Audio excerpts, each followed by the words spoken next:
What is up, Whale family, and welcome to Blockchain Beats, where we explore pioneering artists taking audio and music to the next level of emerging tech and interactivity with NFTs.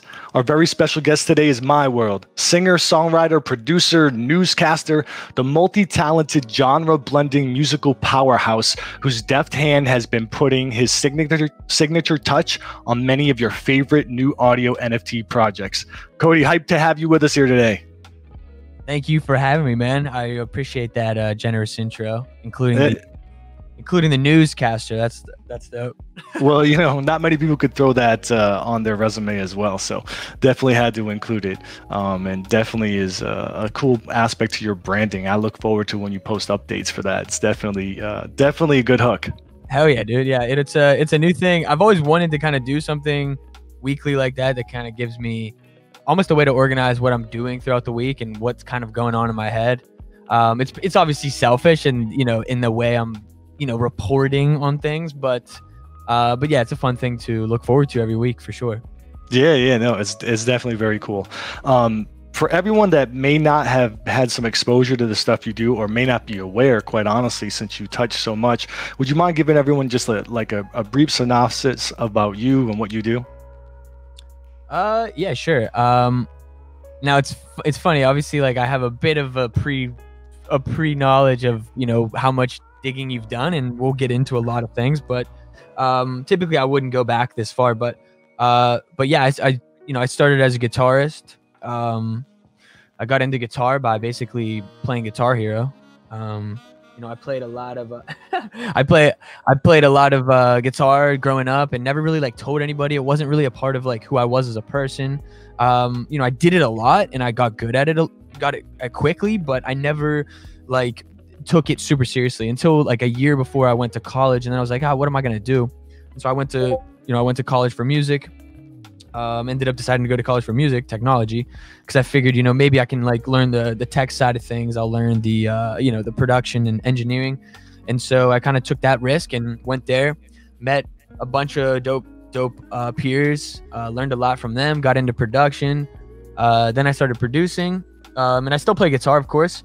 And then after college, I started a production team, and we worked just basically as frequently as we could, as free as we all were, and started off kind of once a week. And we worked with we worked very exclusively with one artist for about 3 years. And then at the end of that, things changed. Things changed. And then, we did a project with the entire city. And then after that, it was, I basically got into, I took all of the production work that I had done, or all the skills that I'd gained from all the production work I had done throughout those 3-4 years working with all those artists. And I kind of developed my own ability to produce and compose my own music. And of course, throughout that time, I was making and teasing myself with making my own music, but I never really took it seriously until I had no choice, so to speak, but to focus on my own stuff. So so that's a brief teaser of the whole. Yeah, no, thank you so much. I'd love to get into more detail on that, for sure. So you're based out of Pittsburgh, is that right? Yes, yeah, Pittsburgh. Okay, born and raised? Yep. Yeah, I mean now, I grew up 20 minutes outside the city. Right. But yeah, no, I mean I never really was I always said I was just from Pittsburgh, but well, I just think that's cool because I happened to spend some time in Pittsburgh myself because of some different business endeavors. And when I got there, I found that the character of the city was a lot different than what I expected.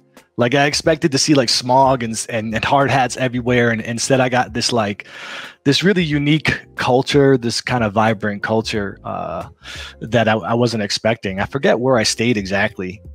It was some area near a hospital, and I had this street that had all these little boutiques and bars interspersed. So it was a Prada store, and then it was a college bar where people just taking, ripping dollar Jello shots. You were either Shady Side or South Side. Yeah, no, it was Shady Side. And then I would go out because I was there so often. I would ask people where should I go get something to eat, because I'm looking at all these restaurants. They're like, nah, you gotta go down to the Strip District to this Primanti Brothers joint, get this sandwich with the fries in it and an Iron City beer. So I got kind of indoctrinated a little bit. And so once I learned that you were from Pittsburgh, and then I saw your persona on how you were presenting yourself and your music, I was like, this all really makes sense. This is really a good characterization of the vibe there. That's dope. That's really cool, actually. I guess I've never really heard an outsider, so to speak. So like I don't want to say outsider, but you know what I mean? Somebody not from kind of see, you know, the things I'm putting out and see a bit of Pittsburgh in it. I think that's dope. But I mean, obviously I'm very influenced, even whether I realize it or not, definitely from the city. And I do appreciate that perspective as well, because I think Pittsburgh is a little misunderstood maybe, or like not, you know, it's underestimated. But I think Pittsburgh, I think Pittsburgh is like one of the most I already used the word underestimated, but I would say it's one of the most underestimated cities. It's a small city, but it has a big city feel. And I feel like everybody in it is like very culturally aware. And I feel like people are very diverse here, and it's just very hip, but like it's still small, but it's like a homey place. It's not like an LA or Right. you know, it's not like a city where people are like trying to chase dreams. It's more like people are trying to like find their wife and kids, and then just grow up and have like a good life, but still be like hip in a way. I don't want to say. I found it to be like a city of neighborhoods, and each of the neighborhoods had a lot of character. You know what I mean? Like down by the stadium, by the river and all that is very different than where I was at Shady Side, or that like forgot the long street, but it's all the Italian restaurants. Like there's so many cool little nuances and nooks and crannies that is definitely worthwhile to explore and really soak it up. Yeah, no doubt. It's definitely very like no, I want to say divided, but it is like very like neighborhood based. Like things change very quickly. Like from one neighborhood to the other, it can be super nice, and then all of a sudden you're like kind of in like not so nice of a neighborhood. But I don't really think Pittsburgh has that many like super bad places, though. I think Pittsburgh is a pretty well, I don't want to say behaved, but like I think it's a pretty well mannered city. Like I think it's pretty. Yeah, no, I enjoyed my time there. Although I did take me a little bit to understand when people were talking about the Bucks, they weren't talking about a football team. So that was one thing that threw me off a little bit. But you know, I learned pretty quick. So when they talk about, when they say Bucks, what are they talking about? Money? No, they were talking about the baseball team. Ah, dude, yeah, the baseball team. Okay, right. I mean, to be honest with you, dude, I'm not a big baseball fan, but you know, shout out to all Pittsburgh sports. I mean, no, for sure. So you're going to school for music at one point, right? You're in college for music, and what drove that like interest in music from the get-go when you were young? Did you have a lot of exposure in your household, your family, or were there certain musicians that you kind of gravitated to and that caught your ear? Well, yeah, I kind of teased the story a bit, but it's funny, when I was growing up, I always like, and even like now as I'm starting to kind of like embark on this journey, I find myself like remembering these things that I like would tell myself when I was younger, which is, I remember one of my things like was, man, I would never be an artist. I would like never be a musician of like someone like, oh, I want to be in like, I want to like do this thing. I don't know why, but I always had a weird feeling about it. And, you know, I kind of still do in a way, but I definitely always loved music. I mean, there was no, that wasn't something that like just randomly happened. I always loved music. But what got me into actually creating music and like playing music was the guitar. And before the guitar, it was actually Guitar Hero. So before Guitar Hero, I never even imagined playing music myself, but I played the game Guitar Hero at a friend's house one day, and you know, I hated it at first, but then I started getting good at it, and then I got the game myself, and you know, just got kind of obsessed with the game. And then I was like, man, it would be cool to like make my own stuff on the guitar. And I just got a guitar one day and just started playing, and just really I became enthralled with like just sitting there playing my guitar all day. So that's like how I started getting into music. Very cool. How about musicians that were like kind of people you followed or that you were really into when you were kind of shaping your likes and dislikes for music? Wow. Well, I mean, it's probably like surprising, but maybe not surprising. But yeah, I mean, I was very influenced by hip hop growing up, you know, mainly Eminem. You know, that was like one of my favorite artists when I was growing up. It's I remember my parents actually bought me the Eminem show when it first came out, which I thought was actually, which looking back, which is kind of hilarious because it's not really the most kid friendly album. I actually think they got me the one before that too, the Marshall Mathers LP, but I don't know if I actually was like coherent enough to understand it, when it first came out. But in high school, I loved Eminem. But once I got into guitar, though, I expanded my interests into like guitarists as a whole. And one of my first favorite guitarists was Randy Rhoads, and that got me into Ozzy Osbourne and like all that kind of music. And I fell in love with like Ozzy. Then I got into like a bunch of shredder guitarists. But at the same time, I kept my love for like more modern music, mainly being hip hop at the time. And I also was like a huge fan of like underground hip hop, or like maybe just not popular hip hop at the time. Like, probably a curveball name would be like Immortal Technique. Like I was super into Immortal Technique when I was younger. But one of the things that really drew me to a lot of these artists were not just the music, but was the subject of what they would talk about. I was always very intrigued by the lyricism, and not even like the wittiness of their lyrics, but the content of what they were really trying to say. So it really always that was something that I noticed really inspired me and like drove me to like keep creating as when I was young, was the idea that you could really like not just inspire someone emotionally, but you could inspire someone intellectually with music. And that was something that happened to me a lot as a kid. When I would listen to my favorite artists, is I would listen to one line and it would like tell me something about the mind, or like humans in general, and it would just send me down a rabbit hole of research. So that was a huge inspiration in a way. Yeah, that's one thing that really struck me. I think my first exposure to you was one of the streams that they had live on, I think a Wednesday evening, and you were doing some just live music creation with feedback from the community. And whether it was pulling out your guitar or, you were banging out some drum patterns that were hip hop influenced, the genre didn't matter. So you could hear all those influences coming together and really making something organic with whatever tools were at your disposal. So to me, that right away threw up the flag. This is someone that has a lot of different exposure and a lot of talents, and isn't kind of stuck with the adherence of one genre or the other, which is typical, right? For I find that musicians that have a lot of breadth of influence kind of put out the best stuff. So when I saw that, I definitely was intrigued with what you were doing.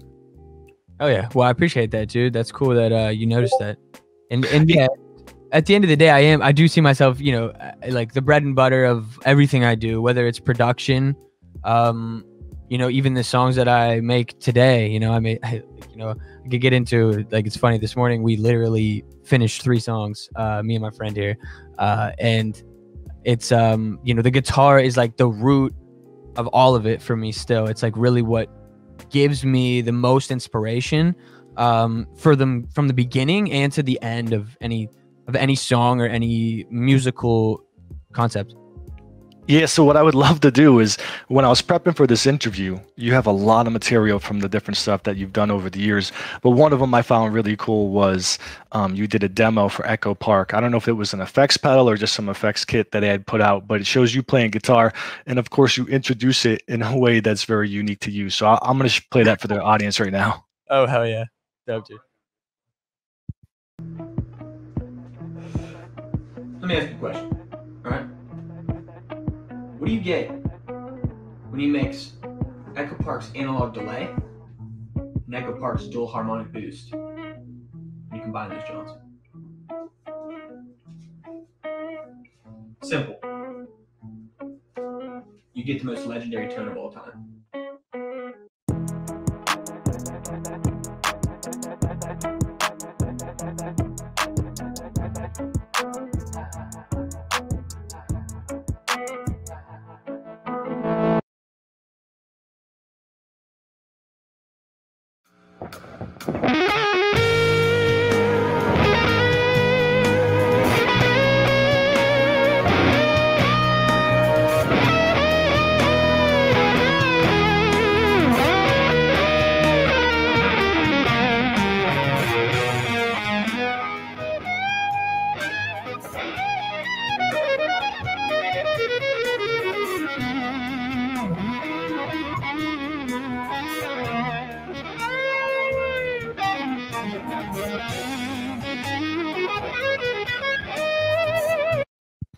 So dope. The whole video's dope. I'd love anyone that's interested should definitely check it. But you have a lot of dope music that I want to make sure we get to. So can't play the whole thing right now.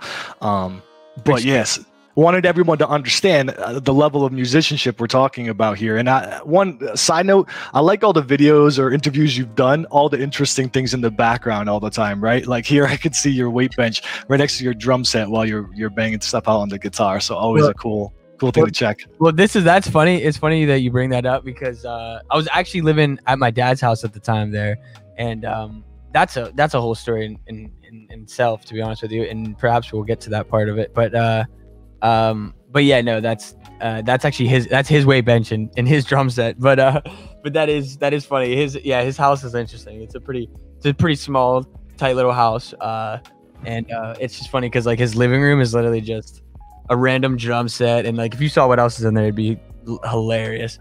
And then plus that's actually what it is. Sorry. And then a weight bench. Yeah, it's pretty funny. But no, yeah, it's good. Yeah, no. So like I said, I wanted everyone to see that, maybe they hadn't seen yet that, your musicianship with instruments as well as everything else you do is awesome. And so you talked about the heavy influence with shred guitar, and then you kind of made a transition, right? You got into jazz guitar and kind of more academic stuff. Yeah, absolutely. So when I got to college, at first I was like, I'm going to be the best guitarist in the world. Like that was like my thought process. I was like, I'm going to be as good of a guitarist as humanly possible. And when I got to college, I mean, honestly, I didn't really see it. It's not like there was other guitarists there that I really felt threatened. That theory didn't get threatened by other people there. No disrespect to anybody that I went to college with, but I still felt like I was prowess in my ability, and I still felt confident in that. But what I realized though was just like simply, I had the internet, and I realized like, as good as I get, I'm not gonna really ever be that. Like I'm not gonna be the best ever. And but even before I ran into that situation, I realized if I'm going to be the best guitarist ever, I have to be able to play all types of music. And once I discovered what jazz music was, and essentially like, the way I describe jazz music is it's like the most sophisticated form of music. That doesn't mean it's the best. That doesn't mean you have to be smart to understand it. It's just, on a theoretical level, it just simply is the most sophisticated form of music. So and some people might say classical music is, but I think classical music is to a degree maybe the most sophisticated. But the difference that I think is between jazz and classical music is classical music is more structured and doesn't have as like you can't break the rules the same way. Right. Sorry, but yeah, no, jazz has this freedom to it that makes you have to have. For the freedom's good, but that type of freedom comes with a large amount of responsibility. And I think that was something that interested me a lot, is like, these changes and these things. Like if I can play jazz music, I basically knew I can play any type of music. And so that's what kind of drew me into learning to develop basically my jazz chops. And I just learned a bunch of saxophone solos and, jazz standards. And I got super into that. And that took me down a massive rabbit hole, which eventually did lead me to the point of view, which is, once again, I will not be the greatest guitarist ever, but I certainly did learn a lot and got a large amount better from learning jazz guitar. And it's still a major part of what I play when I'm just jamming by myself. Right, and I love that you're into M and Immortal Technique and Pharoah Monch, whoever else, and you're working on collaborations like this gem right here, the Jazz Cypher. Oh, this is great. So you come in like near the second half of this? I think I'm like, I'm the second first, I think. Yeah. Okay. My name is Kwame Adu. I'll be your co-host for tonight, and I'll be introducing all of our All-Stars, starting with Jake Barber on saxophone.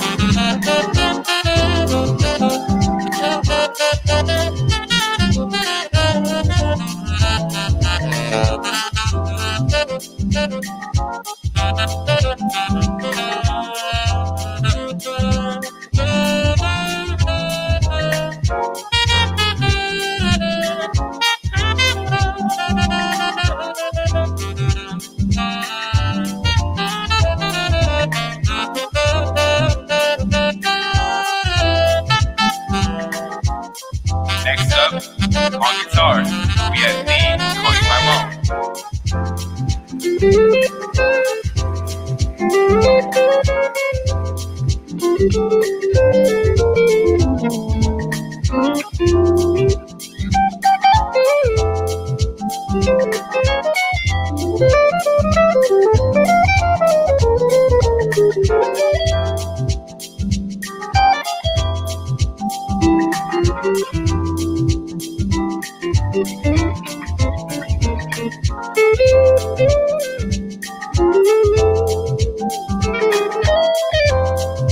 last but not least, one time for supper.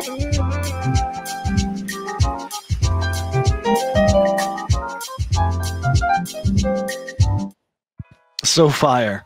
Hey, it's so funny. I honestly forgot what that sounded like, to be honest with you. Yeah, no, it's definitely dope, especially with, you know, the different genres and minds coming together to put it together. So, it's definitely interesting to see how all this, you know, began and where your path progresses, and we still got a ways to go to get to where you're at now. So, talk to me about this. You're doing, you know, a lot of jazz focused music. What happens that makes you transition to getting into a production team locally? Yeah, good question. So, you know, at the end of college, I realized, like I said, I had this, I don't want to say fear, but I started to realize, I was like, damn, you know, I'm in a position now where I'm not going to be the greatest guitarist ever. And I'm thinking like, okay, how can I find myself, like, you know, how can I actually become like successful in this field and not be you know, and not just be like fucked, basically, you know. It was and look, I don't want to make anybody think that you can't do just guitar and be successful, especially in today's time. You know, if I was just coming out of college today, I might be on a majorly different path, especially if I understood the world that is being built right now, which is, you know, which we will get into, which is like blockchain, you know, NFTs, Web3, all that stuff. I think that there's a massive opportunity for any creative, period, no matter what you do, as long as you can find a way to do it. But when I got out of college, you know, I tried to do a live band, you know, with a few friends. And while I was doing that, I also got two of my other friends together. And I was like, hey, like, look, and they were much more proficient producers than me. But I was, you know, a much more proficient musician. And I felt, and I basically was like, look, guys, if we join together, we will be pretty much unstoppable. That's like, you know, that was like my theory. I was like, look, us together, we can't lose, because it's like, if we all three make this together, there's no way that it can leave our three hands and not be good. That's basically the way I always viewed it. And so, we got together, and you know, of course, you know, we didn't have any super plans. We were just like, let's just make music together. And so we started a group, and we didn't really have a name or anything, but we knew we needed to find an artist to work with. And so after college, like I said, you know, I was like, you know, we just wanted to basically make music with this group. And so we knew this rapper that went to our college, and we all met in college, by the way. I didn't know them before college, but we all met in college, and I lived with both of these people at different points in times. And we went to, and yeah, sorry. So we graduated college, and we started the group, and then we needed to find an artist. And there was this artist that he wasn't an artist at the time. He was just a rapper. And we just knew that he had a certain energy to him that we were like, he could be something special. And, you know, I invited him over to my house one day, and it was just me. And we were and I actually wanted him to put lyrics on a beat that I was making. And he basically was like, oh, okay, is it also cool if I like record these songs that I wrote? I was like, yeah, for sure. And literally, he did this song in like pretty much one take. And when he was done with it, I like looked at him. I was like, dude, what are you doing? I was like, you're fucking talented as fuck. I was like, we need to like do that. Like, you need to do this. Like, and then that's whenever basically we mobilized the group, and we were like, look, this is the guy. Like, let's work with him as much as we can, and let's just make music with him. And it was a good opportunity for both of us. We basically provided him with a place to record and experiment making music however he wanted. And it also taught us and gave us an opportunity to make music together as a group.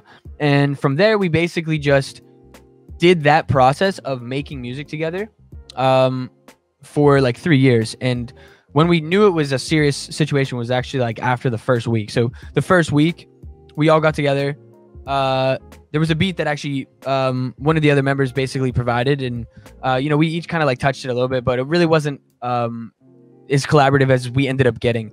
But that first beat, basically we made a song out of it in like one day, and after that we were like, nah, we got to do this every week. So then basically we all started meeting once a week. That's when we started that's when we actually got our name, and the production team name was called 1-800. And so we called ourselves 1-800, and the artist name was My Favorite Color.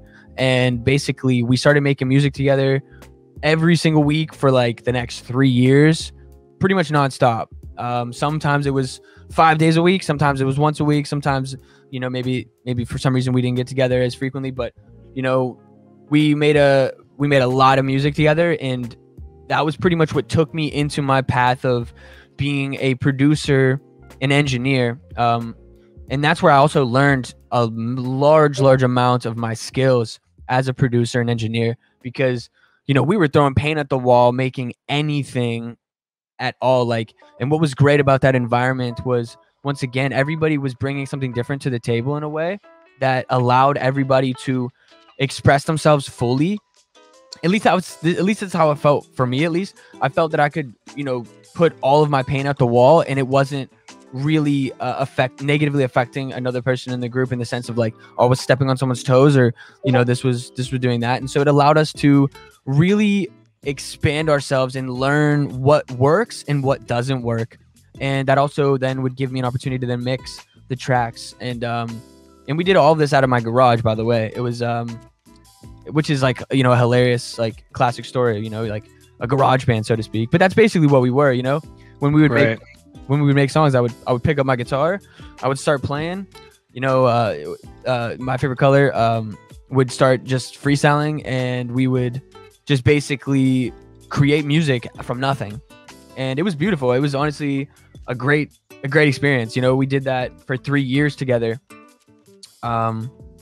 And yeah, it was a massive learning process though. And that's what really got me into learning to produce my own music, as well as producing music in general on a higher level. And also what taught me about engineering, which was a very, very important aspect to feeling confident in making your own music. I think that's the one thing that I think a lot of people who want to make their own music don't understand, but it's not as frightening as it seems. I'll tell you that. I just think that you just have to have something to engineer. So you have to just make stuff. And so that was that opportunity for us.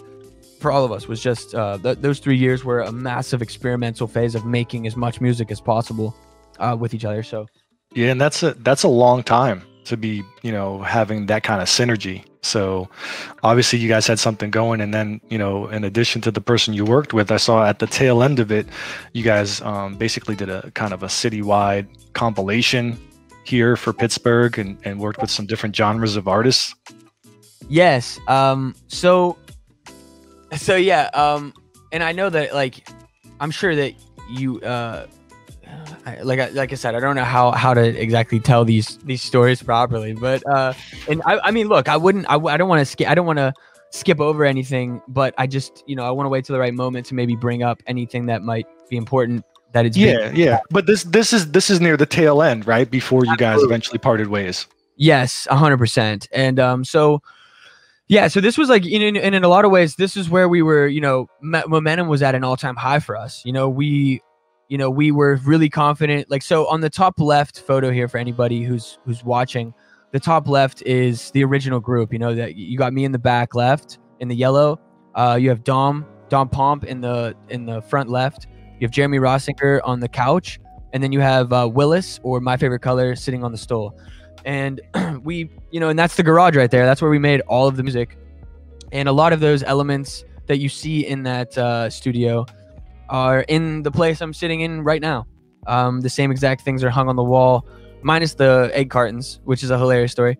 But yeah, so, that was the original group. And like I said, momentum was really high at this time. So we had a done album at the time, us as a group, just us three, and, Willis, or My Favorite Color. And it's that album is a very long story. You know, it goes down a very deep rabbit hole. But when we knew we had that album, we knew we had something special because we all kind of really believed that the music was special. But when that was done, we basically all took a step back and we were like, and we, you know, Willis basically came to us and was like, hey, you know, I'm moving to LA at the end of August. And I was like, oh, okay. We were all like, damn, like we got to either move to LA or we have to like figure out what we're going to do next here.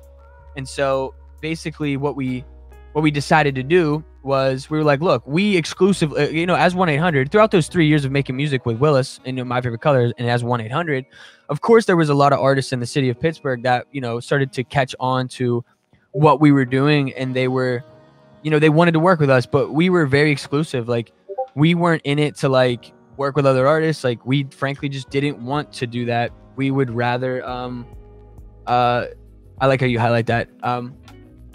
But basically we didn't want to work with other artists simply because, we just weren't interested. You know, we just wanted to work with what we were comfortable with. It was more of an intimate friend situation. You know, like I think making music is a very intimate vibe. Like you can't make music with someone just nonchalantly. I think that's kind of awkward. It's kind of like having sex with someone nonchalantly. And you know, that's not, you know, I'm not knocking any of it. You know, at the end of the day, you do what you want. But like, I think that they're intimate experiences and they're meant to be shared with people on a deep level. And I think that's what we shared for those 3 years while we made music. But, you know, when we had that done album, like I said, he was moving to LA and we didn't really know exactly what our plan was, but we knew that we wanted to capitalize on the mark we were making on the city. So what we decided to do was basically go ahead and, and basically, we basically hit up every artist in the city that we were a fan of. And we just basically hit them up and we're like, hey, we want to do this album where we get all of these artists in the city together in our garage. And, you know, one day at a time, we're going to have a session with you and we'll make a song in a day. You know, we'll sit you down in the garage. We'll bring you in. We'll get to know each other for a little bit. We'll vibe out. We'll have a good time. And we'll, you know, and we'll just literally create whatever comes. And that's how we created with Willis, you know, as a group. It's just the way we worked. I would sit down with, you know, my guitar and I would just start jamming.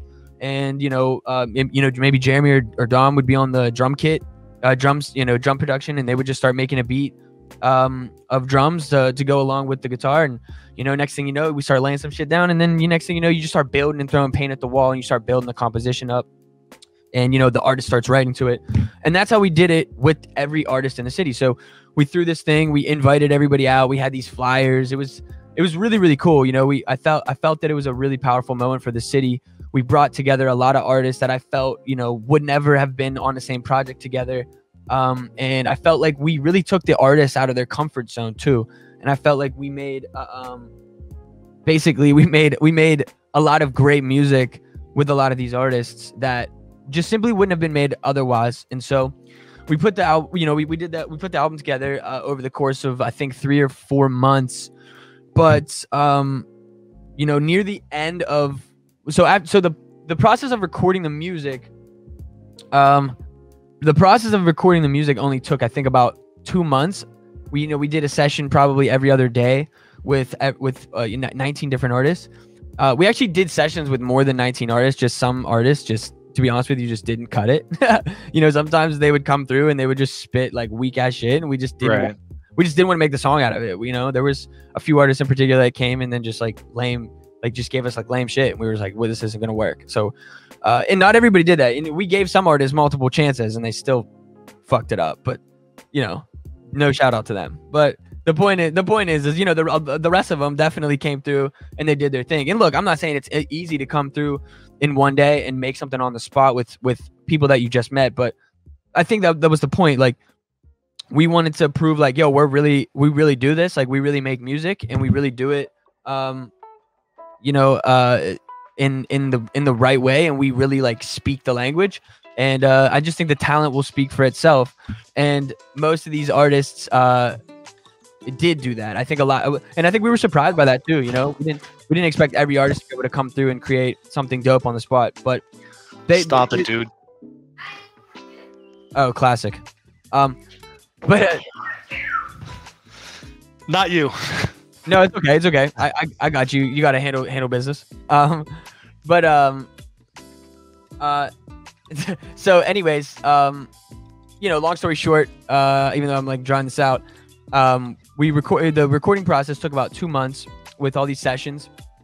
And then for about 2 to 3 months after that, I basically went back and post-produced each song, added more production. We basically went to work on the music and made them what you hear today on this album. And then, we put them in a specific order. I then chopped up a movie. The movie was called Conspiracy. And this album actually has a very, very deep meaning to me. I mean, to be honest with you, when I was putting together this album, there was a lot of shit that started to happen, in which 1-800 and, our relationship with My Favorite Color, just simply started to fall apart. And it was a really tricky situation for all of us. And it was yeah, dope. Sorry, yeah, I am kind of ranting, aren't I? But basically, throughout that process of making and finishing that album, it started, this turbulence with the group and with, the artists that we worked with for 3 years and had a great relationship with. But, so it got a little tricky in there, but it kind of inspired a lot of what the album turned into, though. So, I mean, we can get a little bit more into that, but I just want to let you talk. I've been fucking ranting for a minute here, but no, it's definitely good to have the context on what that is. And apologies for that. My little guy was going bananas, making me think there's some kind of emergency, and he told me he wants a different kind of juice, so I had to tell him to chill out, dude. So that was not for you. Definitely not for you to chill out. But yeah, I mean, even thematically, right, looking at this, it's kind of dark and somber, and this is at the tail end of what you guys were doing, and obviously a lot of transitions, relationships changed, and a lot of things come with success, right? You had this project, you'd worked for a long time, and people's priorities kind of shift, and I think you've made it clear what's important to you, which is kind of that intimate connection, doing things with purpose because it's organic. And I think that's a good point, because in music and in the NFT space, which we'll get to, the authenticity really matters. I mean, you could feel that, it's palpable, and you can definitely tell when something's genuine. And as an artist, some people need that parameter to work. They don't want to do stuff that's for financial purpose only, or for hitting a certain objective. So I can definitely see how this progression kind of put you in a position to where ultimately you are now, which is, hey, I think I may want to try to do some stuff on my own. Yeah, and I mean, to be honest with you, it was never really something I really wanted to do, to be honest. I always enjoyed working with a group. I enjoyed the nature of what happens when you have multiple people work together. It's quick. It's kind of back and forth. I always was making my own music, but I just know that from a spiritual level, on a connective level, it's much more. It's just much more pleasing to make something great with multiple people, and that was the process that was happening with that group and with that situation. But yeah, like you said, things did change. I kind of teased a bit about it, but in short, what and I'll just divulge as much as as little, but as much as we'll give the point across. But in the middle of us working on that album, before it even came out, there was a deal that was offered to the album that was basically created as as the four of us. And this deal basically caused all kinds of it just caused all kinds of problems. Basically, I personally didn't agree with the deal. At first I was just enthralled and happy that we were being appreciated for the work that we had created. But it basically, everybody saw different points of view. And as you kind of already doubled reciprocated back to me, it's like I'm more into the intimate nature of creating music. I'm more about the game of just creating music. I don't really care about the money. I don't really care about the clout. I don't really care about being famous. None of these things are interesting at all. And for some reason, I've always known, like I said, even when I was a kid, I always knew that the idea of being idolized in any aspect is a curse in a sense. And so I never really wanted that, nor do I think anybody in their right mind should. But maybe I don't want to judge, but basically, yeah. So it and look, I don't want to blame any one person for this. I think that the deal itself was a situation that just caused you to pick. This is maybe what gets us into the blockchain stuff a little bit, and I don't really want to go there just yet, just because I think there's still more of a reason on how I got there. Right. But basically what the old industry does to creatives is it forces you to sell what you have done purely your whole life for something way less than it's genuinely worth. And then you literally do have to make a decision where you are literally selling half of your own creation or more. Oh yeah, or fucking 90% of it if the deal is bad, to somebody who it didn't, basically is like giving you a check, and it's not a big check, and it could be a big check. I still don't think it's worth it. I think that the idea that the old industry basically can force you to make a decision with your own art that then will demoralize you is something that I personally don't want to be a part of. And that was a hard situation because, like I said, I was fighting for, I felt like, what was right. And I was very shocked to find that the people in the group disagreed with me, to be honest with you. And it caused, like I said, that riff. And, of course, the artist liked the situation. It was obviously more favored in his position. But we were completely fucked in the situation, honestly. And maybe other people wouldn't say that, but like I personally would. I just didn't agree with it. And the thing that really was bad about the situation and the deal itself was that there was just simply no communication after the first day. Ultimately, once they realized that I wasn't willing to oblige and comply with them, it became a game of manipulation, and it became very, very shady very, very quickly.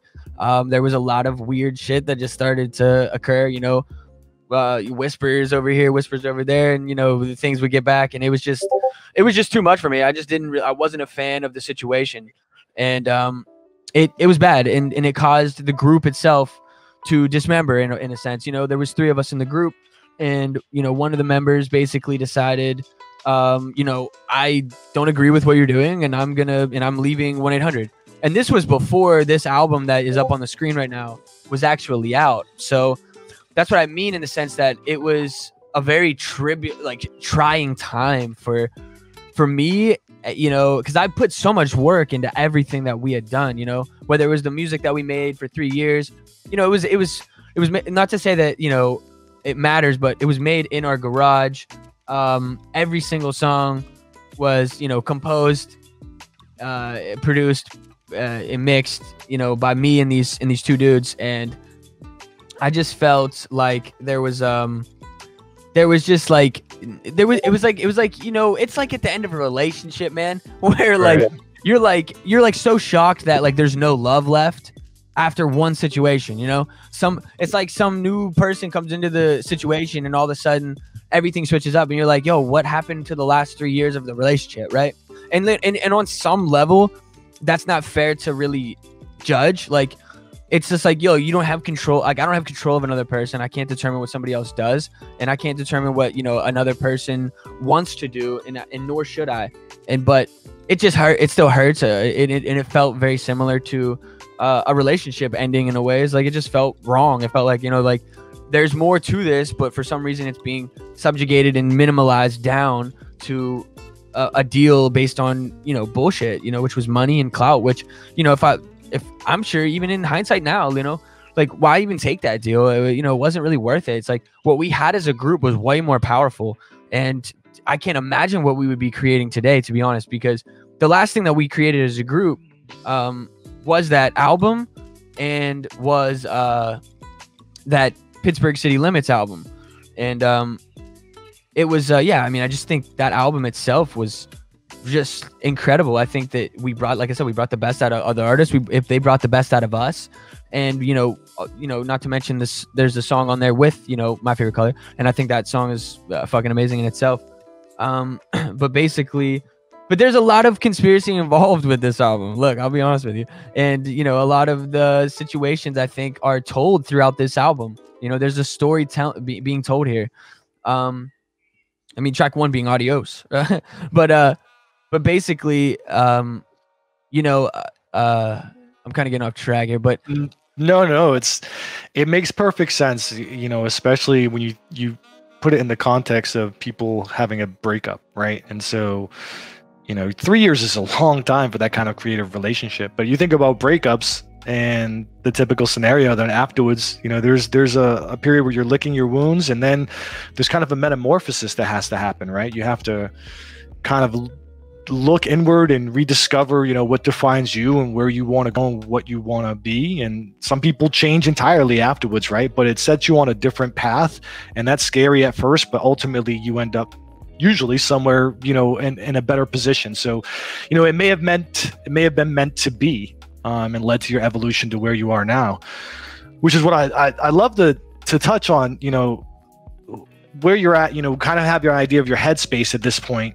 You're not looking to become an artist, but you do have this urge to create all the time, and all these creative tools and talents at your disposal.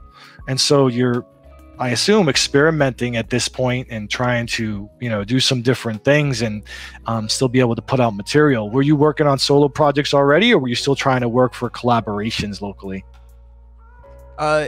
Yeah. So, yeah, I mean, you're definitely right, bro. Anyways, sorry. But basically, yeah, I like what you said. It's, at the end of the day, at the end of it all, it did cause that licking your wounds period, in a situation where you had to kind of go back and self-reflect and realize, like, what was all that? What was that situation? What's going on, like, with myself? Is it worth it? What am I doing? Blah, blah, blah. And, once that album came out, I pretty much shut off from that whole scene. And 1-800 slowly started to die out. Now I think we did do more work, but it really wasn't the same. It just wasn't 1-800. It was a duo. It was just me and one other dude. And to be honest with you, he was only half in. He was so trauma. He played like the middle ground. The dude that was left in the group played the middle ground, and I don't really vibe with that. But he still was in Pittsburgh, and he still worked closely with me. But it just it just didn't that just isn't. You can't like play the middle ground in a situation like that. You either have to kind of pick one side or pick the other, because it's like, it's very, very, that type of situation was very manipulative. But anyways, at the end of it all, it caused me to basically be by myself. And I found myself making, of course I was still creating, you're totally right. It's like, I didn't want to be an artist, but I think, and dude, this is really, really getting into the storyline of my first project. But that first project isn't actually the first project. It's not going to come out for, it's actually the second album, but that's a story for later. So throughout this time period, I just went crazy and just started making a large amount of my own music. And like I said, throughout that time period of working with all these different artists, making all these genres, doing all this stuff, engineering it all, my chops were up. Like I knew how to make music. And so right. I basically went into, a dark hole basically, and fucking started just sharpening my blade, just making as much music as possible. Yeah. I logged in on just making what I, just loved making it. And I just loved creating music. I never really thought to myself like, man, I'm going to release this stuff. But I was just like, didn't know what else to do really. It was the only way for me to vent, only way for me to get out the thoughts and ideas that I was having at the time by being by myself after, what I thought was a success, working with other people. So if I could just interject really quick, because I find it really fascinating, the evolution of your style and what you were doing over time. And I came across some of your older material here, and it's a stark juxtaposition with some of the stuff you're doing now. So where is this in the process? Is this prior to the breakup when you were still with the group? Is this right after? Okay, yeah, this is hilarious. Okay. Okay, so this is so funny. When you said that you found this music, I was actually dying. All right, so this is great. So this is actually right after college. So this is when, so, you know, I kind of didn't, you know, I was being semi humble, but like I was producing music throughout college as well, but I just, you know, it wasn't as good as, but I don't know. I mean, look, I'm not saying, you know, that fans can be the judge of that, or like, you know, listeners can be the judge. But at the end of the day, these 3 songs in particular that you're looking at here, the So Close, The Show, and Love, Love, Love is how that's pronounced. These were the first songs I ever made as like just me. And this was actually before 1-800. This was so I have, so knowing that, I have to play this for the audience so they can understand. This is you saying this is before you got your musical chops, and this is when you were just doing this alone. Do you mind if we play a little bit of this? Absolutely, yeah. But I'm going to play The Show because I particularly like that one. Okay, yeah, please do. Thank you.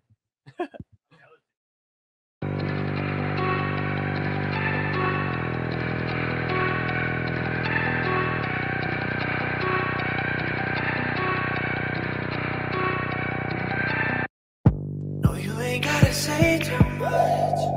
I hope that you would stay in touch. I know, baby, you don't know enough. I guess that you don't give a fuck. Oh no, no, no, no, no, no, no.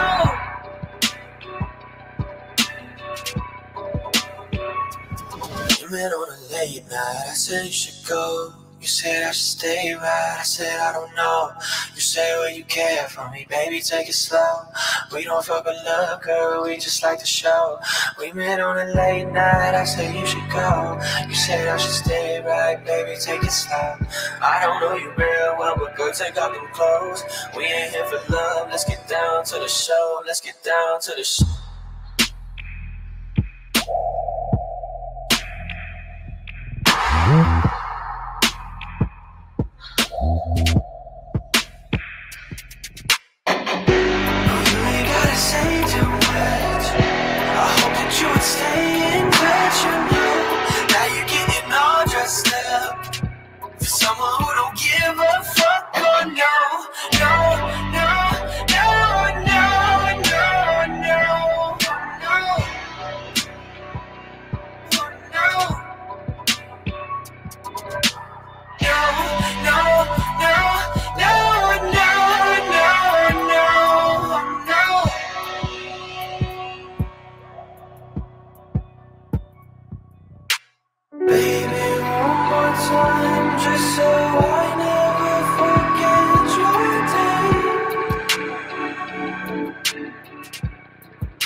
Take it slow. I don't know you real well, but girl, take off them clothes. We ain't here for love, let's get down to the show.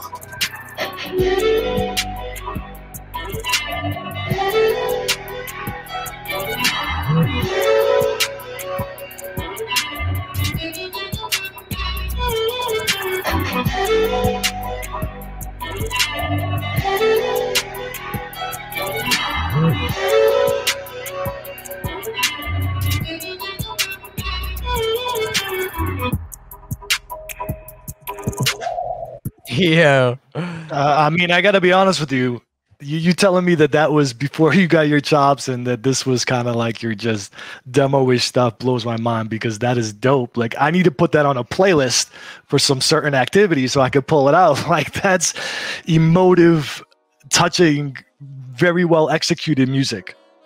Dude, it's actually funny when you were playing that, man. I'm here with my friend, and like we were like talking like, when was this time period? Like, because we were like listening, we were like, well, should we remake this song? I was like, this song kind of slaps. It does slap for sure. But you know, yeah. So this was pre 1-800, but this was literally right before 1-800. This was like we knew Willis, we knew my favorite color, and we were working together, but it wasn't like that moment where we were like, this is a thing. We're 1-800. We're making your music. We're going all in on you. This was kind of in that period where we were all still like not 100% sure, but you know, everybody was working together, but they weren't working together like officially. And so the story of this, and yeah, like I don't want it to be confused. And you know, I know it's like a bit of like a paradox where I'm saying like, oh, I never wanted to be an artist, but yet, you know, here I am making music as an artist. And it's like, oh, like that's kind of contradictory. Like, what do you really mean? And I think like, so let me explain these 3 songs. So when I put these 3 songs out, I had absolutely zero intention of me basically putting these songs out and like blowing up. To be honest, the reason because you know, I think that's like the biggest way people look at an artist is like, oh, you're putting out music, you think you're gonna be like the next big thing, whatever. Whereas like I literally, and like no bullshit, I swear to God, like I know this is gonna sound maybe cheesy or maybe lame, but I made these songs simply, and I mean, I'm sure you can tell by that first picture, which is so funny looking at now, is like, basically I went through a pretty serious breakup. Like it was like the second serious breakup I ever went through in my life. And it was just right after college. And you know, it was just basically like it was a real ugly breakup. And basically it like really like put me in a bad place. And that basically, left me in a position where I was, you know, basically I like felt like there was no other way to like get my feelings out other than to like make music. And that's what I did. That was the first time I ever put up a mic, put some auto-tune on it, and was like, you know, let's see what I can do here. You know, I obviously was producing beats. I was obviously making I always was a composer. Like I always composed music throughout my whole life. Like once I got the guitar, that's where I learned all my composition. You know, I got a loop pedal pretty early on.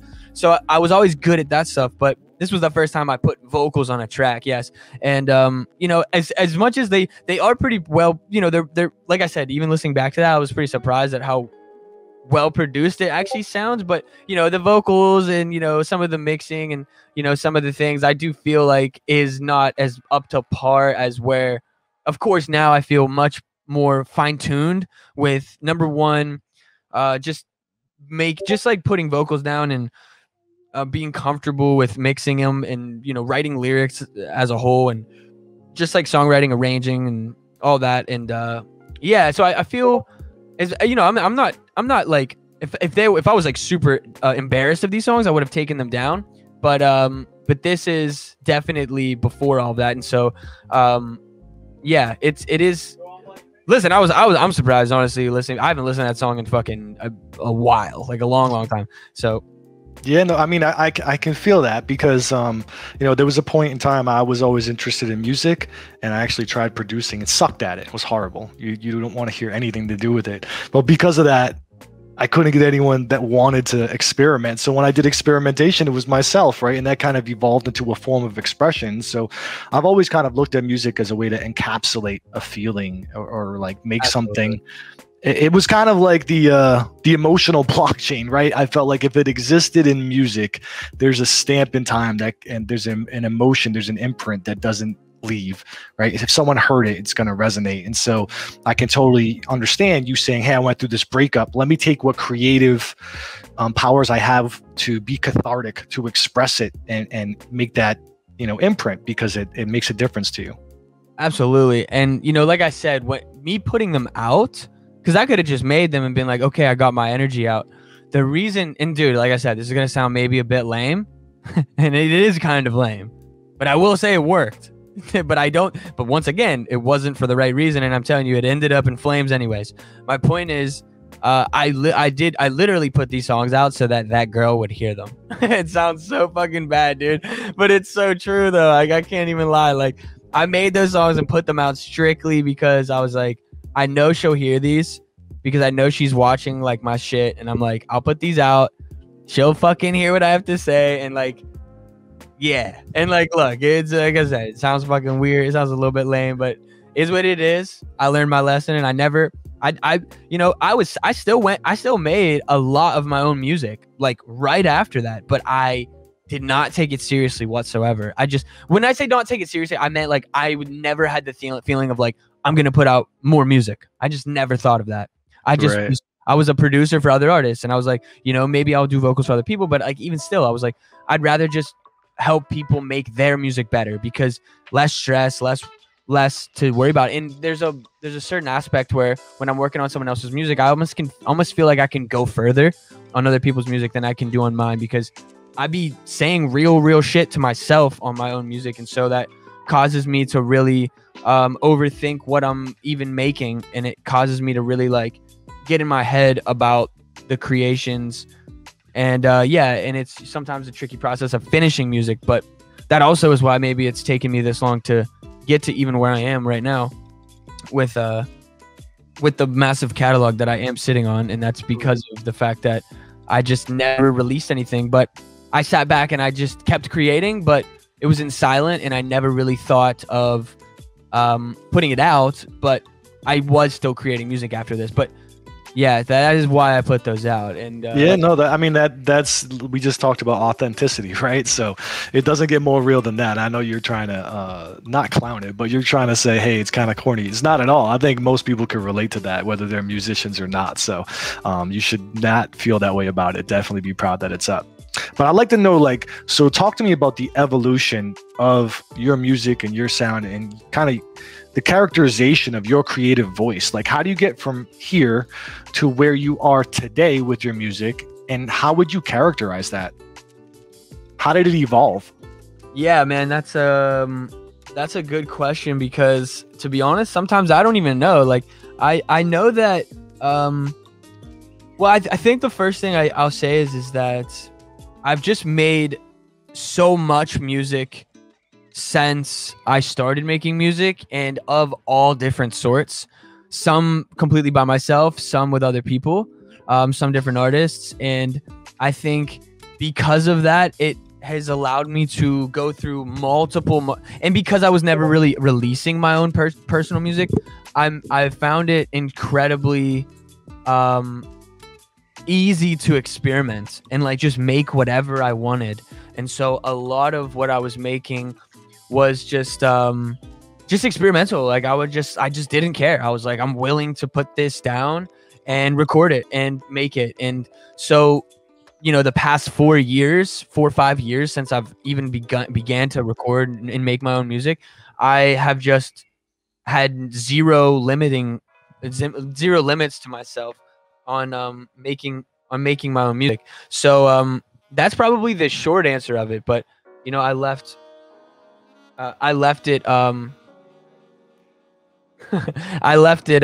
just didn't judge myself, I guess, in that sense. I just let it all just come out naturally. You know, when I sit down to make a song now, like I never have a preconceived notion. Maybe I'll have like a feeling, but typically I pick up the guitar. You know, like I said, it's the biggest part of my creation process, and whatever comes out of that guitar first is what I'll attempt to make a beat out of or record vocals to. And it can range from, you know, stuff like the show to stuff that, you know, I've been putting out today, which is completely left field for most people, which is super ironic. The stuff that I'm putting out like today versus what will be coming out in a month versus what will be coming out in 6 months. Because, you know, not to give away too much, but I'm pretty stacked up right now. Like I have about like 5-6 albums like pretty much completed, and it's taken me a really long time to get to that point. But after, like I said, you know, I've been working completely by myself for over a year now, and it was a lot of time, and I never stopped making music, and I never stopped working. And instead of working for other artists, I just finished everything that I had and just continued to make my own. And so that led me down multiple different experimental sounds and different this, different that, and some good, some bad. You know, I definitely don't think everything I make is a fucking smash, but I definitely do feel like I have made a lot of stuff. I definitely feel like I have made a lot of stuff that I really, really do like. And let's just say I don't think that I've dropped anything that I am like incredibly like, I you know, maybe my opinion isn't worth that much, but to me, I haven't dropped anything that I'm like super like, yeah, that's a fucking hit, like blah blah blah blah. In fact, I put out it's funny, you're on my Twitter. I mean, like, I don't know if you want to like do like something. It's pretty funny. Like I did this tweet. If you scroll down, we go down one more. Sorry. This one right here, this is hilarious. This was me, no one me. Yeah, I have no idea why I did this today, but these are just all the songs I have. Right. That's my friend in the background, just like hyping. But no, yeah, but but so yeah, so I just have been just sitting on a lot of music, and it's yeah, and it's just taking me a long time, but the sound difference and the evolution is just based on the fact that I've lack of judgment and room for experimentation, and the fact that I wasn't putting stuff out too. Yeah, I mean, I almost feel like, and correct me if I'm wrong, but just looking at the juxtaposition of just this is obviously, you had an objective here, but it's kind of more of a curated, image and sound. Whereas I feel like a lot of the stuff you're doing now, when we take a listen to it, and even, your branding, so to speak, and what you're doing when you're sharing on social media, now it's more like just open, creative, whatever comes to you, just being yourself, regardless of, like you said, whoever's going to receive it. However, that's not the goal. It's not to make smash. It's just, I want to create and put out. And, you believe in that authenticity, right? If it's authentic, then the right people will like it and it'll find it to the right place. And if they don't, fuck it. You did what you wanted to do to be creative. Absolutely, man. No, that's beautiful, dude. It is very much so like that for me. It is way more important to me that I feel like I'm just basically living normally, and I don't feel like I'm like putting on some weird facade or some weird character, despite the name itself and the funny characters that I do play, but they're just more extreme versions of who I am anyways. And so it's very lax. I mean, and they're all pretty improvisational. Not all the songs are, but a lot of the content and a lot of the stuff, and right. It is a lot more like carefree to like not really be so conscientious of like, oh, like, are people gonna like this, like blah blah blah. Like at the end of the day, like I did what I did, I created what I created, and as long as it's honest and as long as it's true to me, I don't really care what happens. But I do feel I struggled with the idea of releasing music for a very, very long time, probably like last year, of realizing like, wow, I'm by myself, I have all this music, I have to put it out. And I just struggled with this concept of like, just put it out. In fact, my friends get on me all the time, like, bro, just drop that album, drop that song, do this, blah blah. And it just always was really, really hard for me to like have this idea that like, man, I'm gonna end up having to put this music out. And I've come to like this weird kind of comfort with myself, where it's like, there's definitely a level of confidence that's been grown from just creating as much as I have, but also I am confident in the fact that what I put out is meant to be shared, in the sense that if I don't share it, it's almost selfish of me to hold on to all these things that I've selfishly spent my time expressing myself on. And so, if I just basically, if I sit here all my life and just create all this art and never share it, who's it really for, and why did I make it? And, of course, the main answer is therapeutic reasons, maybe, or, reasons like, to, maybe therapeutic reasons, or maybe to like just like feel better in the moment. But even after the fact, though, I think songs I'm sitting on from 3.5 years ago, it's like, why is that on out? And it's like, there's really no good reason other than the fact that I might be insecure of the fact that somebody might judge me for what I've said in that song. But like I said, as long as I'm honest, and it's like, that's a level of my character in some respects that I'm willing to defend on some level, if that ever really needs to be defended, if I even care to defend it. At the end of the day, it's art. But I think the thing that comforts me the most is just realizing that like, it's selfish of me to not put it out, and that even if one person can benefit from something that I create, it's worth me creating and putting out. And so that struggle and that fear of like having to release the music, I took the pressure off myself and realized that it's not even about me. Like, it's about the fact like, yo, you made all this art, like, share it. That's what art is meant to be, is created for, is to be shared and to be experienced. And that's something that, really was almost, I almost didn't understand that for a while. And I thought that was strange of me to not understand, but that's definitely it. Yeah, I mean, from the way you talk about what motivates you and what your creative process is, I can see how you would have a lot of material that either you didn't put out, or you probably have a lot that are just pieces, right? Because it sounds like you would work on something when it's authentic to you and you're feeling it at that moment, and you're not trying to make a product. So that could last for a verse or a part of a beat or whatever, and then you're on to some other idea, and maybe you circle back and try to flesh things out afterwards. Oh, absolutely. That's actually hilarious you bring that up, because literally this morning, like I said, I finished 3 songs this morning.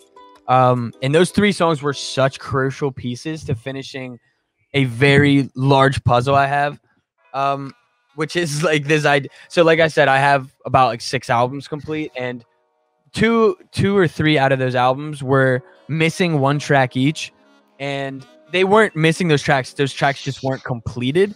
And this morning, my friend, who, shout out my boy Jambros. He's been a huge supporter, like, low key and high key, like throughout my whole creation process in the studio. And he's always been just like, yo, just drop your music, bro, blah, blah, blah. But, he comes through and just brings a certain vibe to the studio, and, just helps me write these songs basically.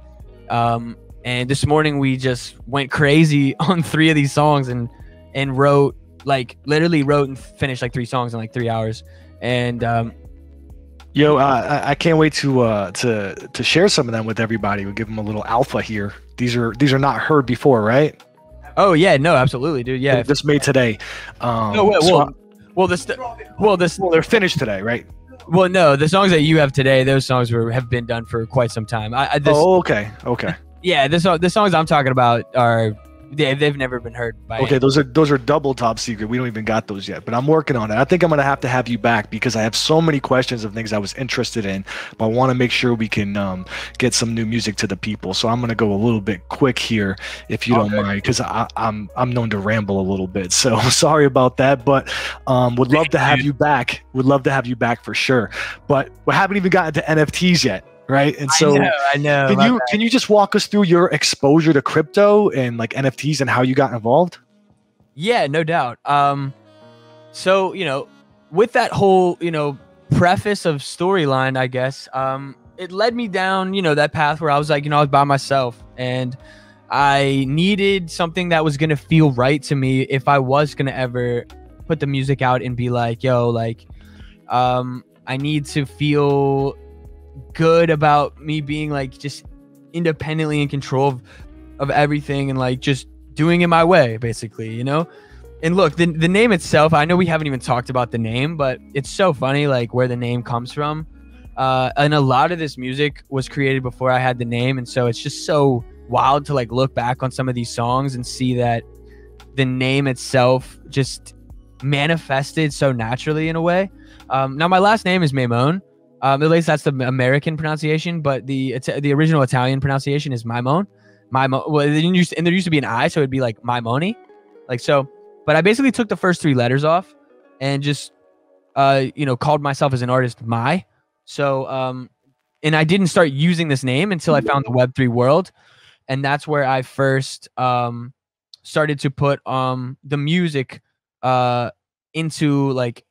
An artist name. So that's where Mai comes from. And just a little bit of like it's not super secret knowledge here, but my backwards is I am.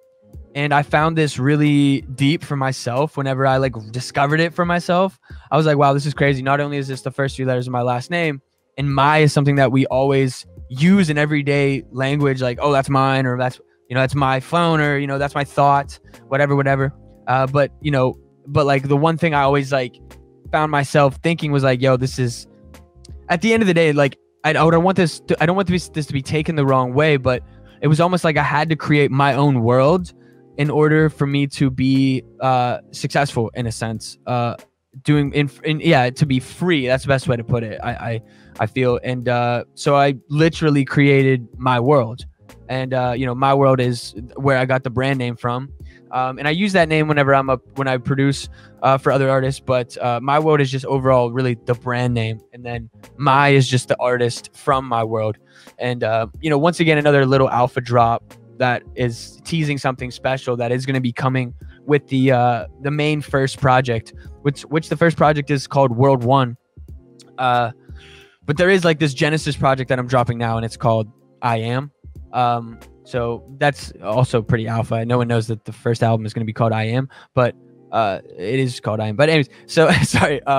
So there's actually, I don't know how much I want to give away, but I don't want to give away too much. Well, it does relate back to the NFTs, just because it's going to basically come in a package with all that stuff. But that's later. I'll get into that another time maybe. But yeah, Okay. I can't give it away. So how did you first? So you were just looking for, what could empower you as an artist, and you heard about NFTs. Like, what drew you to NFTs, and what was your exposure?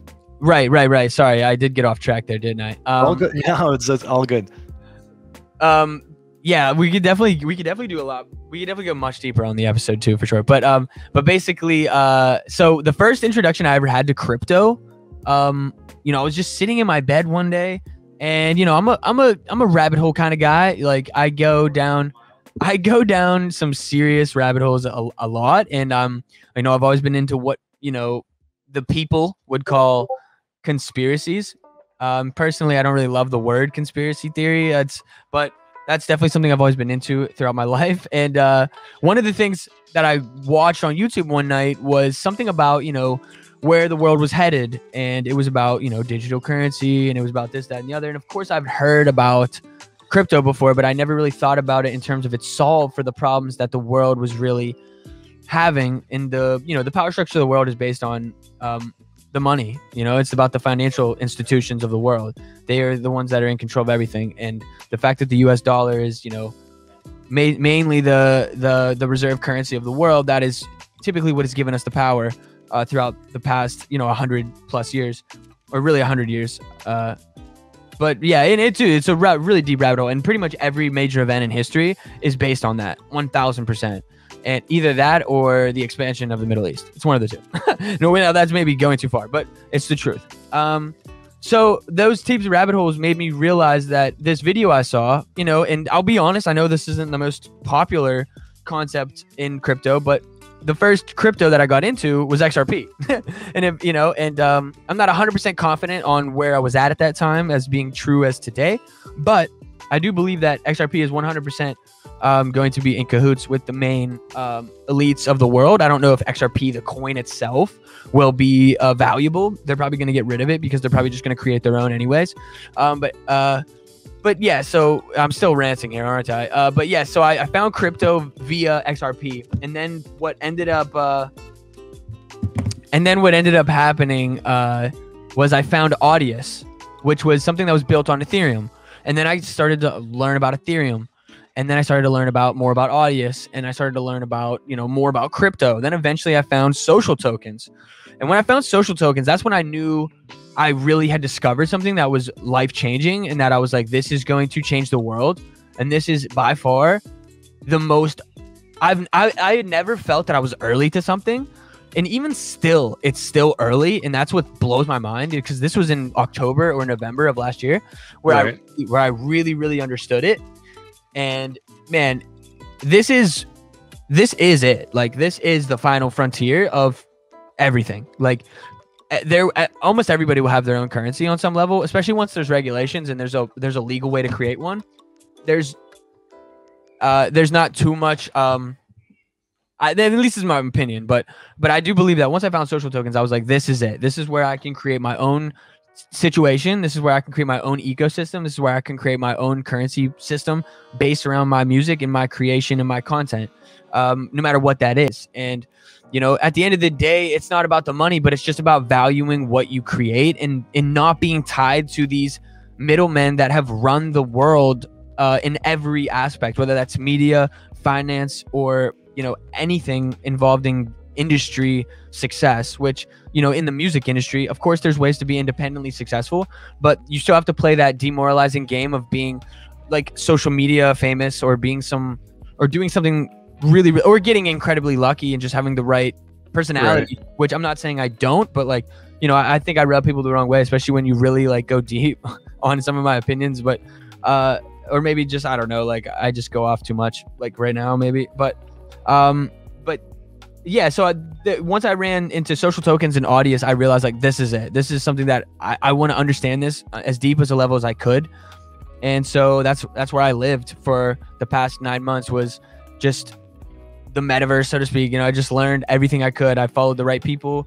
I got in contact and learned from the right people. And you know, two people in particular I want to shout out in the crypto space, NFT crypto space, you know, social token space, that have really not only been help and supportive, but they've been like actual tremendous friends. And that is Mighty33 and Connie Digital. These are two people that they're just real. Like they're just down for supporting me, for just the fact that they fuck with me as a person. And they actually came in contact with me because they found my music, which, you know, if you don't know, I actually had like 50 demos up on Audius at one point, but I actually took them all down like within like 2 months. And that was only up for like 2 months, but while those were up, Mighty and Connie both reached out to me really early on and were like, yo, who are you? And like, what is all this music? And right. I think I had seen in another interview you talked about, you know, you hadn't wanted to put yourself out there in the forefront as an artist, but you found Audius. You thought it was a good platform to be able to put stuff up and kind of be at an arm's length. And you put a ton, right? Like 70, 50 things up, and the team actually reached out to you. So it sounds like the team from Audius, Connie Digital, who's a pioneer in this space, obviously, in both social tokens and audio NFTs, and then, you know, Mighty with his credentials as well, and that instilled more confidence in you to move forward, right? Yeah, no, that's 100% true. And shout out to you for reminding me of that. It is basically, that is like exactly what happened. So I put the music up on Audius, and this is when maybe 4 people I know had ever heard any song I created, literally. Right. And so I put these songs up on Audius thinking no one would hear them. And within a week, I'm getting reached out by like multiple people on the Audius team. And look, I mean, like, it's not like it was a life-changing event, but it was a moment for me to realize, like, okay, they're trying to tell me something. In fact, that Father's Tune demo, I left that one up there because it just seemed like a lot of people were like, yeah, I like this one. Like, and it's so demo-y, man. Like, it's so like, and I don't say it's rough, but like, it's just a demo, you know. And I took every other demo down. That's why it's actually left up there saying Father's Tune Demo 3, because that's just how I name my songs when I'm bouncing them. Right. You know, whatever. But so I took them all down after a couple months. But that moment where they all reached out to me is when I realized, like, okay, maybe I'm not super crazy, and maybe like I can figure this out, you know. But like, you know, that perfectionist in me came into play, and like that psycho, like, controlling nature of everything. Yeah, to a fault for sure, where I was like trying to just be so cautious about how I went about dropping these 50 songs. And so I had to go back, and, you know, they still were demos. There were some songs that were complete, but a lot of them were still demo based. And I had to go back and really like make sure they were done songs. Like, I wanted each song to be as complete as they possibly could be, you know, multiple verses, well mixed, well produced, or, you know, or some left maybe more raw because that was just the vibe of the song. But I just wanted to make sure they were done, and I was confident enough to put them out. And so that's what I did. I went back, I took them all down, and then I with that encouragement from everybody that I had met in that Web3 space, not only did I went and, you know, expanded my knowledge by starting a podcast with Mighty33, and I do a show with Connie as well. You know, I just basically expanded as much as I could to understand NFTs and crypto to the point where I can utilize them in my own plan, so that when I am prepared to put out my own music, which I just started doing, I'm able to not only do it, but I'm able to do it in a way where, you know, I can have more control and I can have more value given back to me, and not only me, but I can give that value back to my community as well. So it was once again that process of like becoming comfortable with doing it all, but I wanted to be confident in not only doing it, but doing it where I could do it in this new way that I knew was the future of the world. And I still know it is the future of everything. It's just a matter of how will it adjust? How will we get to that mainstream level? And I know it'll be way different than where we are now, but just getting my feet wet now and just being able to experiment in everything is something that I'm just very happy to like finally be doing. And yeah, and it's just, you know, shout out to everybody that has helped me along the way for all that. But yeah, and for anyone that doesn't know, when you say that you took some inspiration and some modeling after that, like you really jumped in both feet. Launch your own community on Discord, launch your own social token, which you know, gamify and reward your community for participation so they can be part. You know, we talk about that intimate relationship that you like with people that you work with. Well, another thing that the social tokens and NFTs provide is more opportunity for musicians to have an intimate relationship with their fans and their community, regardless of the size. So, you know, you leverage that already. In addition to all your experimentation, which, you know, is a lot of stuff that Connie has done and other people that you see in the space. And so you're putting your own twist on things and moving that forward very quickly. So props to you for that. You know, you're definitely pushing the limits on that.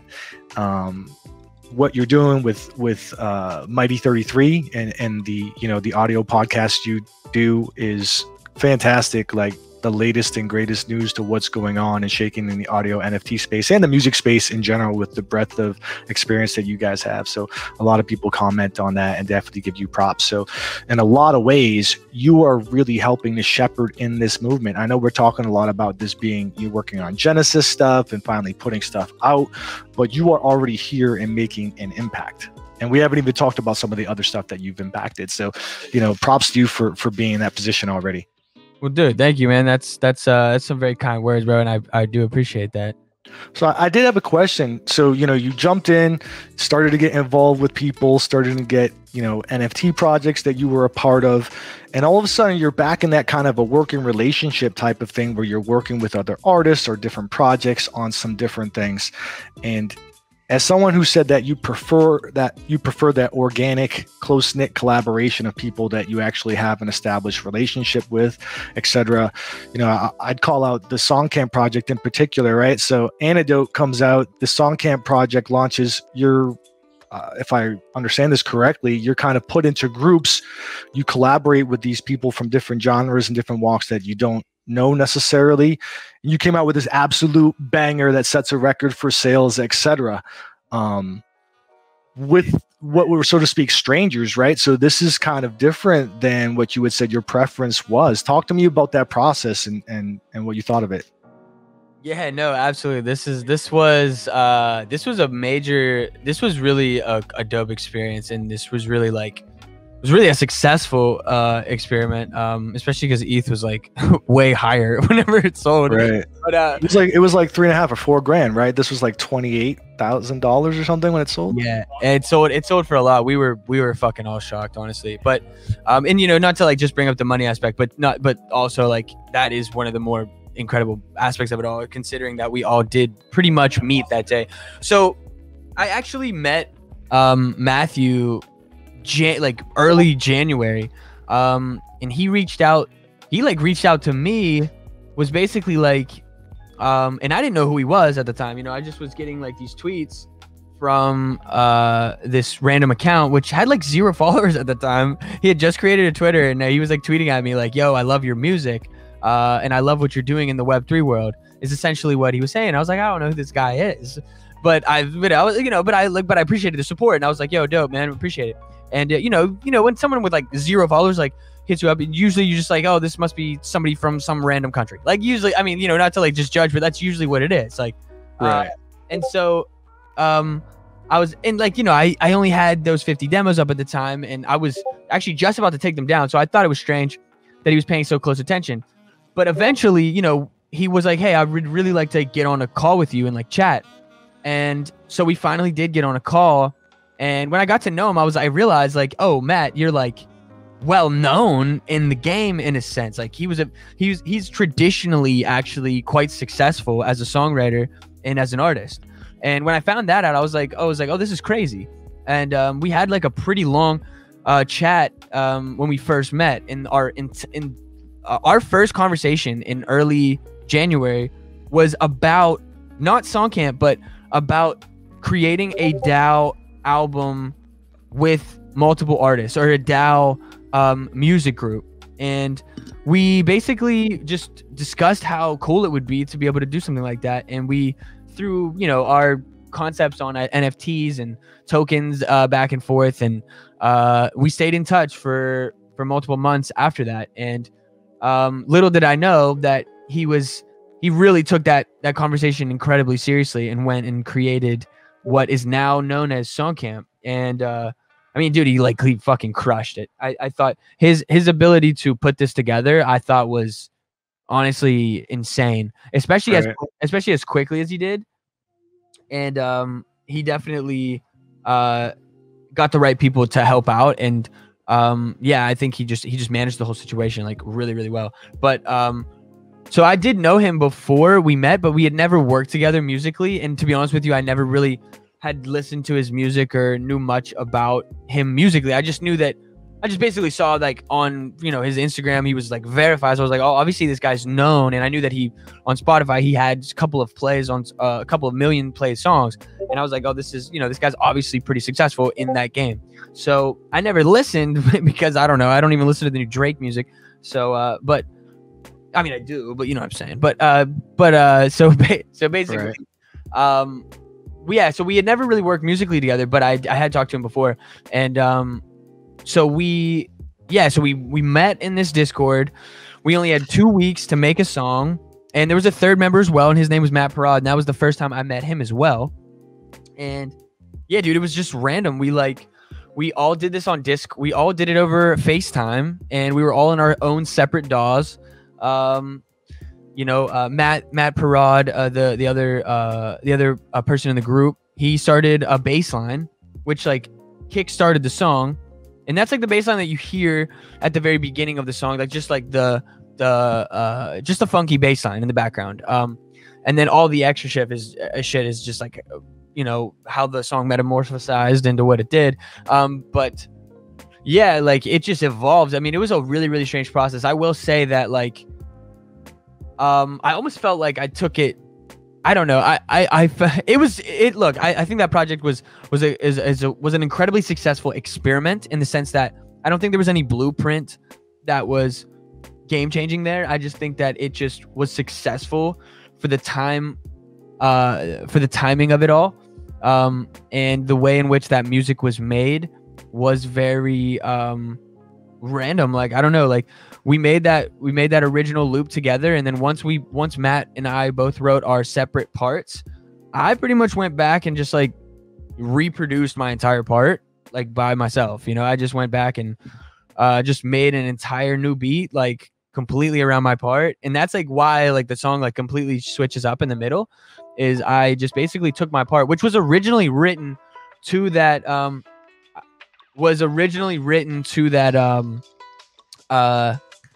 the bass line, but then I ended up adding more vocals, and then I ended up changing the bass. I ended up just changing the chords in general, and then that's what switched up the whole song. And then I ended up, you know, reproducing different parts of the song, and then Matt, the other Matt Parad, got the song back after I did, and then he added that ending part with those drums, and then I added some background vocals, and it just and then yeah, man, it just turned into this like 4-song in one song, which was insane. And yeah, I mean, typically that isn't the way I like to work, I guess you could say, but because of the fact that it was so different, it wasn't like, you know, it wasn't like the old world in which I felt like I was being taken advantage of, you know, because, you know, when I worked with artists in Pittsburgh, I never asked anyone for money. I never charged. Like, all I ever asked was that we split the ownership of the music, and that was it. Like, you know, if I make the music with you, like, I just want to own the song with you. That's it. if it becomes successful, dope. If we want to sell to a label, like, that's a 50-50 decision, which is where we ran into the problem with that first situation, was that respect really wasn't shown until I kind of had to force it. But we never really did talk about the resolving of that, which I don't know, but that's all. Yeah, we don't. Yeah, episode two. But so yeah, I mean, like, the process that was very just Web3 in the sense that it was just like very disconnected, very discombobulated. But then we all came back, and, you know, I put it all together, and you know, it is what it is now. And right. Well, I see a lot of musicians citing it as inspiration on what's possible, right, in this kind of environment with all the opportunities that NFTs and, like you had mentioned, social tokens, let alone the smart contract itself, which here helps with the split, right? But all the different things that are possible, you know, with this technology at their fingertips. You know, the paradigm has changed, and the commoditization of streams isn't really a blockade for people to be able to focus on creative endeavors. They can sell one NFT or 10 NFTs or whatever model they want and be able to sustain some things or get some equipment. Whereas in the past you could have, I joked with people all the time. I had a song that was bootlegged, ended up on Spotify, and I was like, let me take a look at this and see like, what, if it was worth my while to try to see what the monetization was. And by the time splits happened or whatever, it was like fractions of a penny for every stream. Like, this is ridiculous, right? Now an artist can sell like 3 NFTs and be okay. So yeah, a lot of people have cited this as some inspiration for them to do work. So I definitely want to call attention to it. Also, that is just super dope. If you don't mind, I'll just play it for the audience watching. Yeah, no, please do. I absolutely would. That'd be a good explainer of it all as well. And they just actually launched, Song Camp 2, by the way, and that's totally different. And I was on the calls like basically leading up to it, but I'm not directly involved with the music for this camp, but I am kind of like in there watching as like a counselor, so to speak, and I'm kind of there. That's like basically the way that's our role right now. Like Camp 1 is kind of like alumni, counselors. We're just like watching, and it's kind of like I'm getting like FOMO. Like I'm like pissed I'm not involved, to be totally honest with you. But right, especially when you listen to this and you can hear what comes out of it, right? So 100%, and then not to mention the price. I mean, no one's gonna be mad at basically taking a verse and basically making 5Gs. Like that was retarded. Like no, we can't say that. Damn, no, canceled already, dude. Canceled. Oh man, canceled already. Let's take a listen. People have short memories. No, facts. You're right.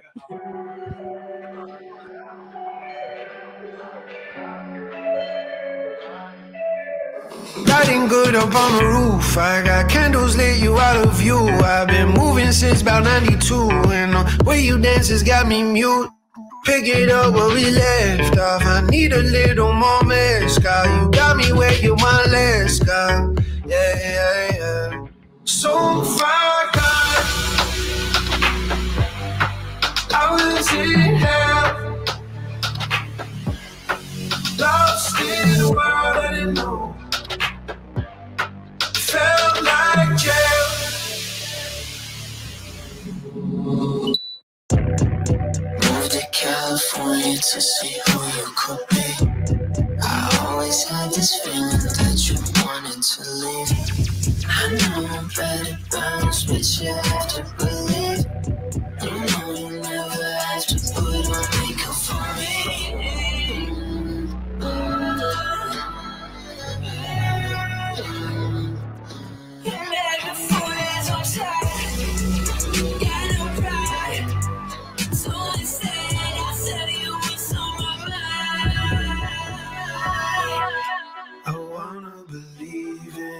Miracle.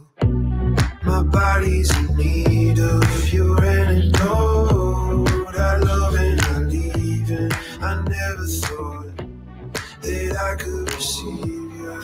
So far gone, I wanna believe in you. I was in hell, my body's in need of you. Lost in a world I didn't know, love and I'm leaving. It felt like jail that I could receive you. So far gone, but I just couldn't tell nobody that run like hell. So far gone, I don't wanna think about it. I don't wanna think about it. I don't wanna think about it. Don't wanna think about it. I don't wanna think about it. I don't wanna think about it. I don't wanna think about it. Don't wanna so far gone. Just couldn't tell.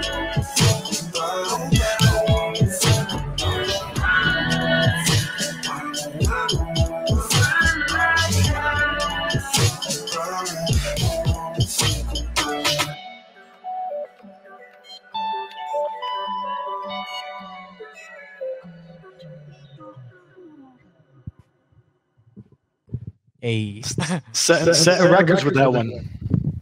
Hell yeah, that one was that's a, and it is like listening back right there. It's a dope song. It's like 4 songs in one. Like I said, it's and both the Matts crushed that shit. Matthew Chame. He he wrote that. We both like muted our FaceTimes and like went and wrote our parts. And he wrote like that whole fucking thing in like 30 minutes. And like I wrote my part in the same time, but I was just like, you know, his part was like so vast. I was like, dude, you wrote all that already? I was like, how did you do that? And I was like, that's so like so fast. So it was just like cool to like see us like work very, very quickly. But you know, I mean, at the end of the day, like that's what I think was really lucky about the first camp too, is that there was a lot of real talent, involved with that camp. I think that, to be honest with you, that was a bit lucky in a sense, that he got so many good, talented people rounded up. But you know, he's, like I said, he's a super smart dude. He knows how to bring the right people together, and I think that was a major part of what caused that to be successful. So, but yes, no, dude, my boys in the background just like freaking out. I love. One other thing I wanted to make mention, just we're on the topic of NFTs. I actually had, on my own notes. You're involved over at Token Smart too. I'm sure you have like a list of things that you want to get to and accomplish. But there's just like with the music, right? Like it's a huge list, and you try to work it in where you can, and it makes sense. And you were on my list for some time after seeing you, like I said in that stream, and then Connie drops this song that you produced, and I'm listening to it in the car, and I'm like, I gotta get out there and reach out to this guy now. Like I definitely have to make this happen, because this absolutely was a banger. Hey, let's go. Is this staking? This is. Let me just play a little bit of this. Oh, please. You see a man like me, man, I'm out of control. Won't do what I'm told, I'm doing the most. Back from the living, I'm killing them dead, leaving them red. The message, I got it, I heard what you said, but I don't care no more, nigga. Open the door, I won't knock no more, jigger. Open the door, bang. I'm here to do things, run it like Hussein Bolt. Killing the game, the only way to promote. You see a man like me, man, I'm out of control. Won't do what I'm told, I'm doing the most. I'm on the road in beast mode. I need dough. I bake it and break bread with you too. Invest in me like I invest in you. Yeah, I'm pulling up. I'm in the vestibule. Getting money round here, staking tokens. Yeah, sunny round here, smoke is potent. And it's belly down here. I thought I told him. Don't act funny round here unless you hold it. Getting money round here, staking tokens. Yeah, sunny round here, smoke is potent. So that's definitely a head turner, driving past somebody with that beat banging. So you definitely did it justice. You guys put together something awesome there, which is why I alluded to in the Twitter post about this show that, like, you're putting out different projects, but you got your hands in a lot of the stuff that's at the forefront, and I'm sure a lot of the stuff that's about to come out, with your unique touch, really making an influence and an impact. Yeah, dude, I appreciate that, man. And it's not really on purpose. I think it's just I just was in the right place, I guess, at the right time. And I just think that those original 50 demos really, I think, got impacted the right people at the right time. And I think that's kind of where I made those connections. And at the end of the day, like I said, I work much better in intimate, more intimate relationships with artists. And I connected with Connie like very early. It wasn't just like, hey, what's up? You make music, I make music. Oh, you're in the Web3 world, cool. It was very like a deep conversation from day one. And yeah, and we just, I think we just both recognized that we were both just real people. And I think that was a special connection off the jump. And it was the very, very same situation with Mighty 33 in a much different way, to be honest. But the same vibe, I think just, when you meet someone that just understands you, you don't want to be like, it's a real relationship at that point, and it's not about anything other than just, maintaining just like a friend basically. And, it just made sense at one point to be sending in beats. I was like, hey dude, like I make beats as well. Of course I make all my music, so I can obviously just send you beats. And I make a plethora of beats all the time. And sometimes it's good to, sometimes I make beats like that and I'm like, man, I'm not going to make anything to this. So it's good to just send them out to dudes like Connie and, other artists that I really fuck with. So, yeah, no, super, super dope. But again, sets the foundation for everybody to understand like the breadth of what you're capable of and what you're doing. And so, like I said, I have a ton more questions. So we're definitely gonna have to book you in for another session for part 2. But before I run too long, tell us about your current tell us about your current projects, and I'd love to get into some of that music you sent over to me and what in particular you'd like to highlight. Okay, yeah. You could probably hear my you could probably hear my boy in the background. He's just like hype. He's just he is yeah. Bro. Wait. all right. Sorry. No, yeah, you actually pulled up definitely the one that I know for a fact he would agree with as well. But so yeah, so I mean, just to maybe I've actually haven't created my first NFT yet, but let's just say in the next month, I think maybe a little bit over a month, I think I will be doing my first attempt, so to speak, or experiment with NFTs. And I am, of course, like you said, I am doing the Discord thing with the token as well. And I would say, like, yo, if anybody joins, what does that say? Oh yeah, fuck yeah. No facts. So I was in an interview like last week, and some YouTuber named KG Yan or KG Jan. And he like hit me up after the interview. He's like, yo, dude, I fuck with you. And he has like 20K subscribers on YouTube. He's like, can I use your music? I was like, dude, absolutely. So if there's anybody in here who wants to use my music that's unreleased in your streams or in your YouTube videos, like royalty free, like hit me up, just give me credit. I'm 100% down to let that happen because I fuck with the streamer and the gamer lifestyle, and that's huge. Yeah, and I know that, like, yeah, you can't be using like, you know, like good pop music or whatever you want to. You can't just like play the hits or whatever. So I would be happy to provide the music for that. So if there is anybody in here or knows anybody in here that does streaming or does anything like that, and they want to use music, please, I'm down to let that happen. And yeah, we got a couple. We got a little bit of a gaming thing going on here, even our sister project over at Elite. So I'm sure they'll take you up on that for sure. Oh, let's go. That's fire. That too. That's fire. Yeah. And I don't know if are we like wrapping it up? I don't know if I should like start plugging shit. No, I'm kidding. Like, yeah, no. Well, you know, I've already kept you for 2 hours, so I already feel bad. You know, so dude, I love chatting, bro. I was gonna say, dude, I'm down to talk as long as you guys aren't. I'm like not like fucking anything up. Yeah. Well, you know, I know there's other people that are trying to get some different things in, so I don't want to keep you too long either. I think we got a lot of awesome content to come back and talk about some of this other stuff. So I'd love to get, you know, more of your music and just let people know what you got coming up, what they can look forward to, and then let's play in some new bangers that you sent me. Let's go. Dude, my voice hyped up. So basically, yeah, so I'm just releasing a song a week, of course, with some content as well. And, you know, if you join my, so I do have a Discord going right now. And the way that I've been doing it is I'm just giving out tokens every week. You know, I'm letting the Discord vote on, that's how you get the mailing list. Actually, I don't even know if that works. The Discord, I think is, the Discord would be there. And anybody who's like actually, because I know there's probably a lot of people in here that might just join and leave, and that's totally cool.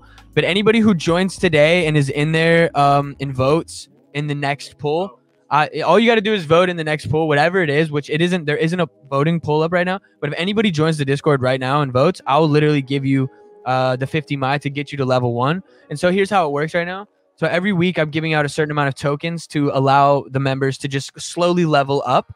And each level has bonus content within it. And most of the levels are just simply stacked with the bonus content for that week's song release. So for example, level 1 was I dropped a song called Evidence. And that song, I put out a beat breakdown where how I made the beat. And then I also did lyric breakdown. And I just basically described every line in the song and basically my take on it. And I also just rant throughout that video. And then I also give you the demo and I give you the beat itself as an MP3. So you can that's yeah. So yeah, you can, you do whatever you want with that beat, but commercial free, or non-commercially. That's what I meant. And then level 2 is vice versa. And then also in level 1, there's a lot of bonus content from Songcamp. Like I did an entire documentary behind Songcamp in my process of making that song that was actually just played, which isn't out actually on YouTube. There's a trailer. It's actually at that bottom right there, that 2 minute and 20 seconds. There's a trailer, but there's an 1.5 hour long documentary of me literally making this entire song pretty much from scratch, my experience with it. And I'm like talking to myself. It's pretty funny. There's some funny moments. I got to a drive-through at one point. It's good stuff. And there is a music video coming out this week. And if you join, okay, so actually here's what's going on right now on my Discord. We're actually making a music video this weekend. to a song. And if you join, like I said, today, and you vote or suggest a scene for this next video, I'll give you 50 Mai, and you'll be in level 1, and you'll be able to get to level 1 Discord, or the level 1, which will get you all the bonus content, including that documentary, including all that. And then you can just keep going and, you know, keep leveling up if you choose to stay. If not, fuck it, you know, you can leave. I could care less. But it'll be but yeah, and then you can definitely look forward to music, at least one song a week for the next for eternity is what I'm saying, because I have so much music. It's probably going to be like that. I might take, you know, 2 to 3 weeks to put out a full-length project whenever I get to that main project. But at the end of these first 13 weeks, I'll be doing my first set of NFTs, which will be basically an NFT. I don't want to give away too much, but basically it'll be NFTs based around the project, and that will come with what I'm hoping would be viewed as solid utility for around me as an artist, and will definitely come in conjunction with tokens and a few other things like special access and a few other special things that I'm not going to give away just yet. And one thing that's very, very special that I've been working on for quite some time that I'm very excited to share, but it's top secret. It's top secret. You just want to be a part of it. But other than that, just music, content, and, you know, plenty of stuff I'm giving out for free too. So if you don't feel like joining in and getting real close, just watch from afar and talk shit. That's cool with me too. Yeah, and I just preface that by saying to everybody, you know, this is someone that's a part of a lot of the big things that are happening. So it probably behooves you to be involved and on that Discord to see what's going to be coming a little bit before everyone else. And obviously you do a lot for your community and taking care of them as well. So it's going to be a lot of good stuff for people to take part in. Hell yeah, dude. And yeah, I'm experimenting too. You know, I want to say that, like, I'm always adjusting. I'm always trying to figure out how to basically improve that side of things as well. So, yeah, I was gonna say that. Yeah, like, you know, you join in today and you're like a veteran. You're really interested, bro. But like you join in and you have a suggestion, like, please give it to me. You know, I want to start like basically giving people what they genuinely want and desire from me. And like, I find this Web3 world a way better way to give the community and give a fan a deeper experience into the music. And that's something that I've always wanted as a fan of music myself. So I feel excited to not only be able to share my music, but to be able to give that experience in a way that's, you know, intimate and personal to everybody who basically earns that spot by just simply participating and just being a part of the game. That's my world. So yeah. Dope. So you had sent me a bunch of tracks before we got started, stuff that you might want to highlight or you know, give the listeners a little bit of a preview of stuff that you got behind the scenes or in the works. Which of these would you like me to play and give a little explanation to? You could definitely, yeah, you could definitely play any of them, but let's should we start with Hypocrite? Yeah, we can start with Hypocrite. This one's actually a more recent track, and okay. It was made in the last 6 months. Why I say the last 6 months is because, like, the last 6 months I've been in this new place. I moved to a very, like, low-key town, very cheap rent, just so I could really go hard on finishing my music. You know, I don't have I don't want to, like, oust myself, but, like, you know, I don't have a lot of money at this point in time, but, you know, I've had some good moments in the space so far that has definitely helped me stay afloat. But this is this and a few other songs have been made within this 6 month period, which I've been in this kind of desolate little town. So this is just one of those songs. And then after that, I think it would be dope to play Con Man. I think would be cool. Cool. Let's run Hypocrite. My man. Thank you. Great interview, by the way, bro. Sorry, I was just like.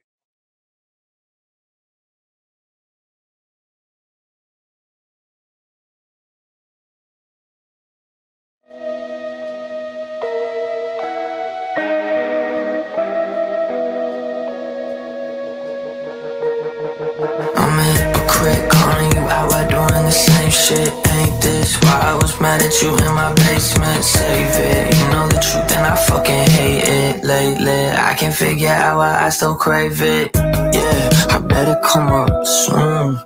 Yeah, I better blow up, boom. Yeah, it's not something I wanna do unless I'm in the mood. I haven't seen you in a while, now you tatted up. You know me, I come around when I'm sad enough. Only need you when I'm down, so it's adding up. No, you see through when I smile like I had enough. Okay, okay, guess I'm lonely, lonely. You don't really love me, baby, show me, show me. Had a rough day, she just say keep going, going.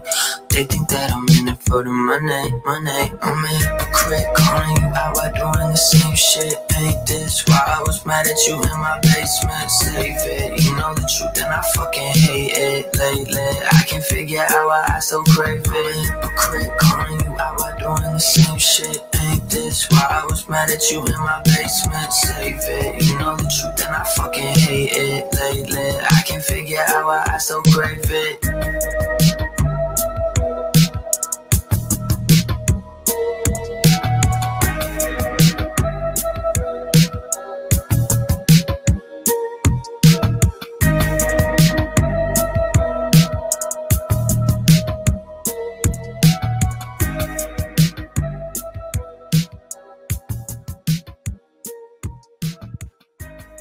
Dope.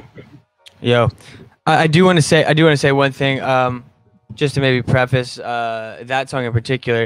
So that one actually is going to be on the first Genesis, like 13, which is going to be on that. And by the way, like I said, I kind of already dropped the title, but this first album that is being built up through all these weekly releases is called I Am, which is kind of just like that Genesis, like that introduction.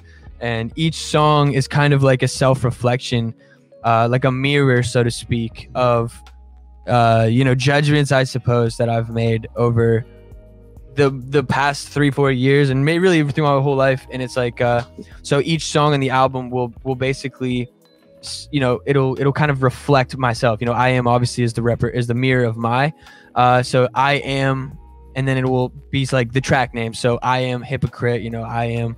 There's another song called Jealous. I Am. There's another song called Demoralized. I Am Demoralized. And it's just basically, not to give too much, breaking the fourth wall of the artistry behind it. But that's just, I just felt necessary to kind of break that down. But that's super dope. I can't wait to hear and have you back on to talk more about like all the details when you tie it together and kind of get a little hype going for the actual launch. If you could come back right before it, and I'm sure you'll have some visualization and other cool aspects we can talk about, chop it up about then too.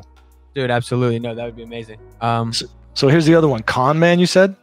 Yeah. So this one, so this is once again, this is like definitely a deep alpha leak here.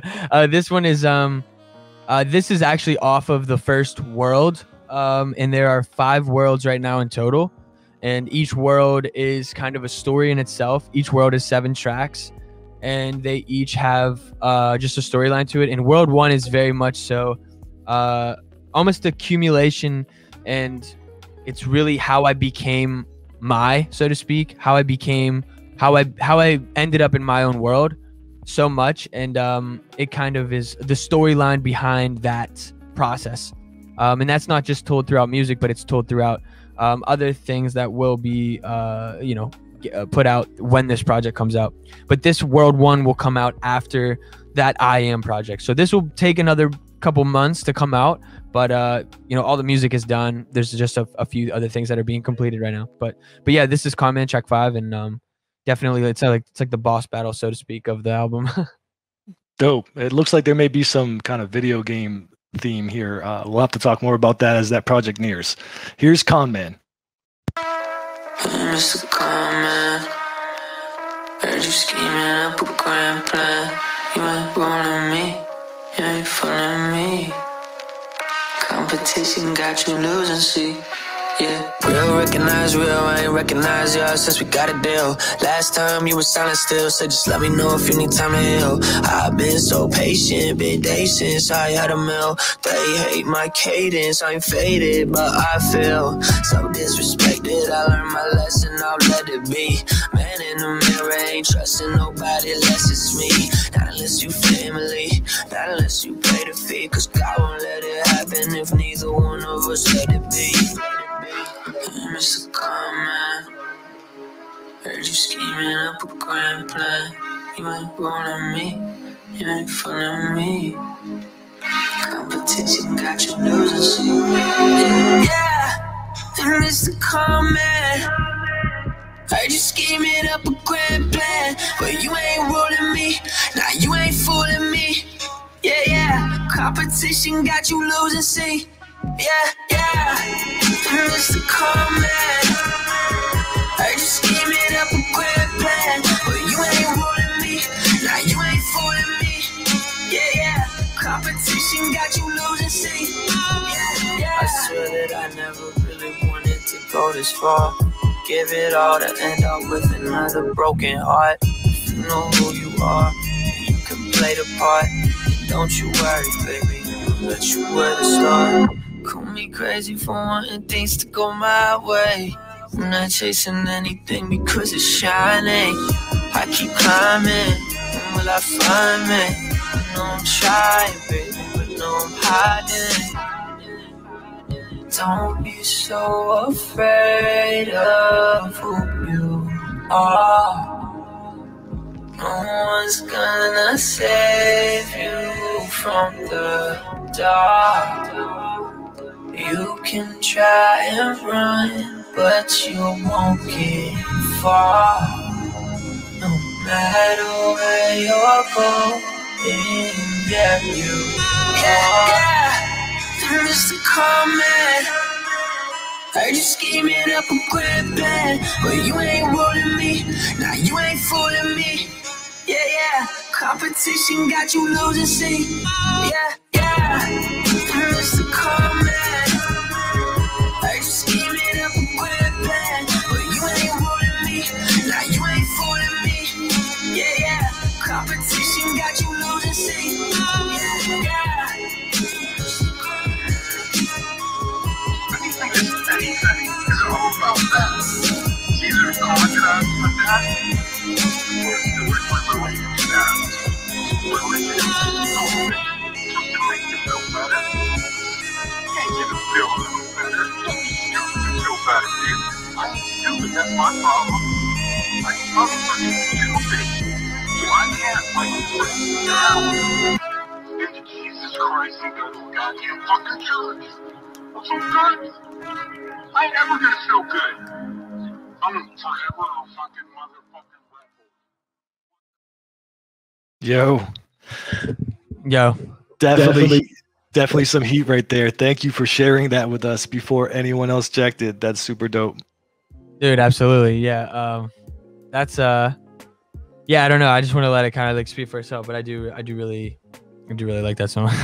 Yeah, I mean, there's so much more to talk about, from the introspection of the project and a lot of other things on your take and the scene and the music as a whole. So looking forward to having you back on before, some of these new projects drop. Man, I've kept you for 2 hours, so thank you so much for blessing us with this interview today and just, being able to speak candidly with everybody, dropping alpha, dropping heat.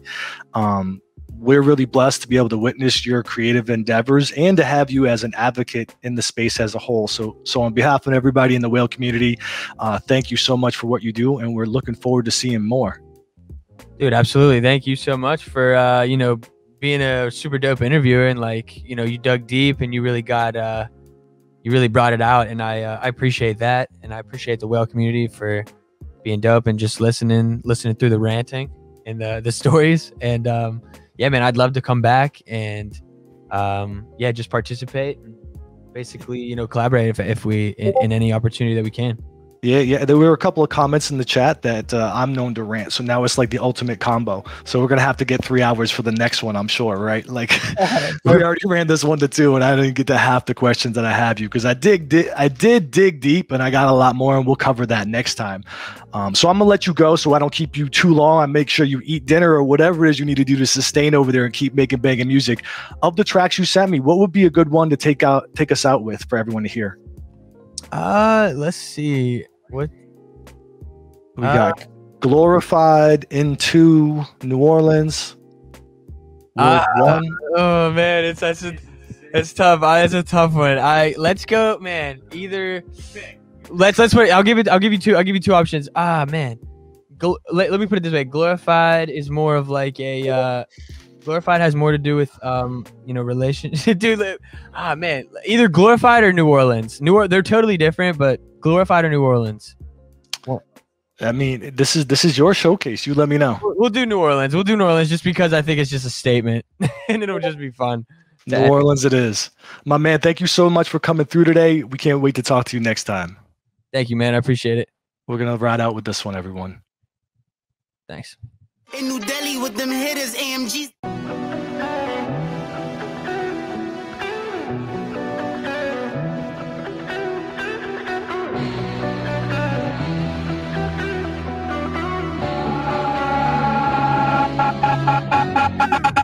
I am gon' get there regardless. Bro, I'm just getting started. Isn't this what you wanted? I'm getting used to the garden. I was hungry, now I'm starving. Shit, somebody should've bought it. Honestly, I'm a bargain. Don't let me start feeling important. This is alarming. I said the place, to be honest. You guys are making this boring. I can keep going, but pause it. Y'all are playing politics. I'ma get back to the hits. Y'all are way too quick to switch. I can get more than a riff. Better be split. You better be checking your wrist. Tell me what time it is. She say I'm proud of him. I love the water, so baby, I'm diving in. Know we arriving soon. You told the truth, then we should be vibing in. Be there at 5 and 10. Stick around and welcome to my world, where we can survive, girl. Tell me what you're finding in.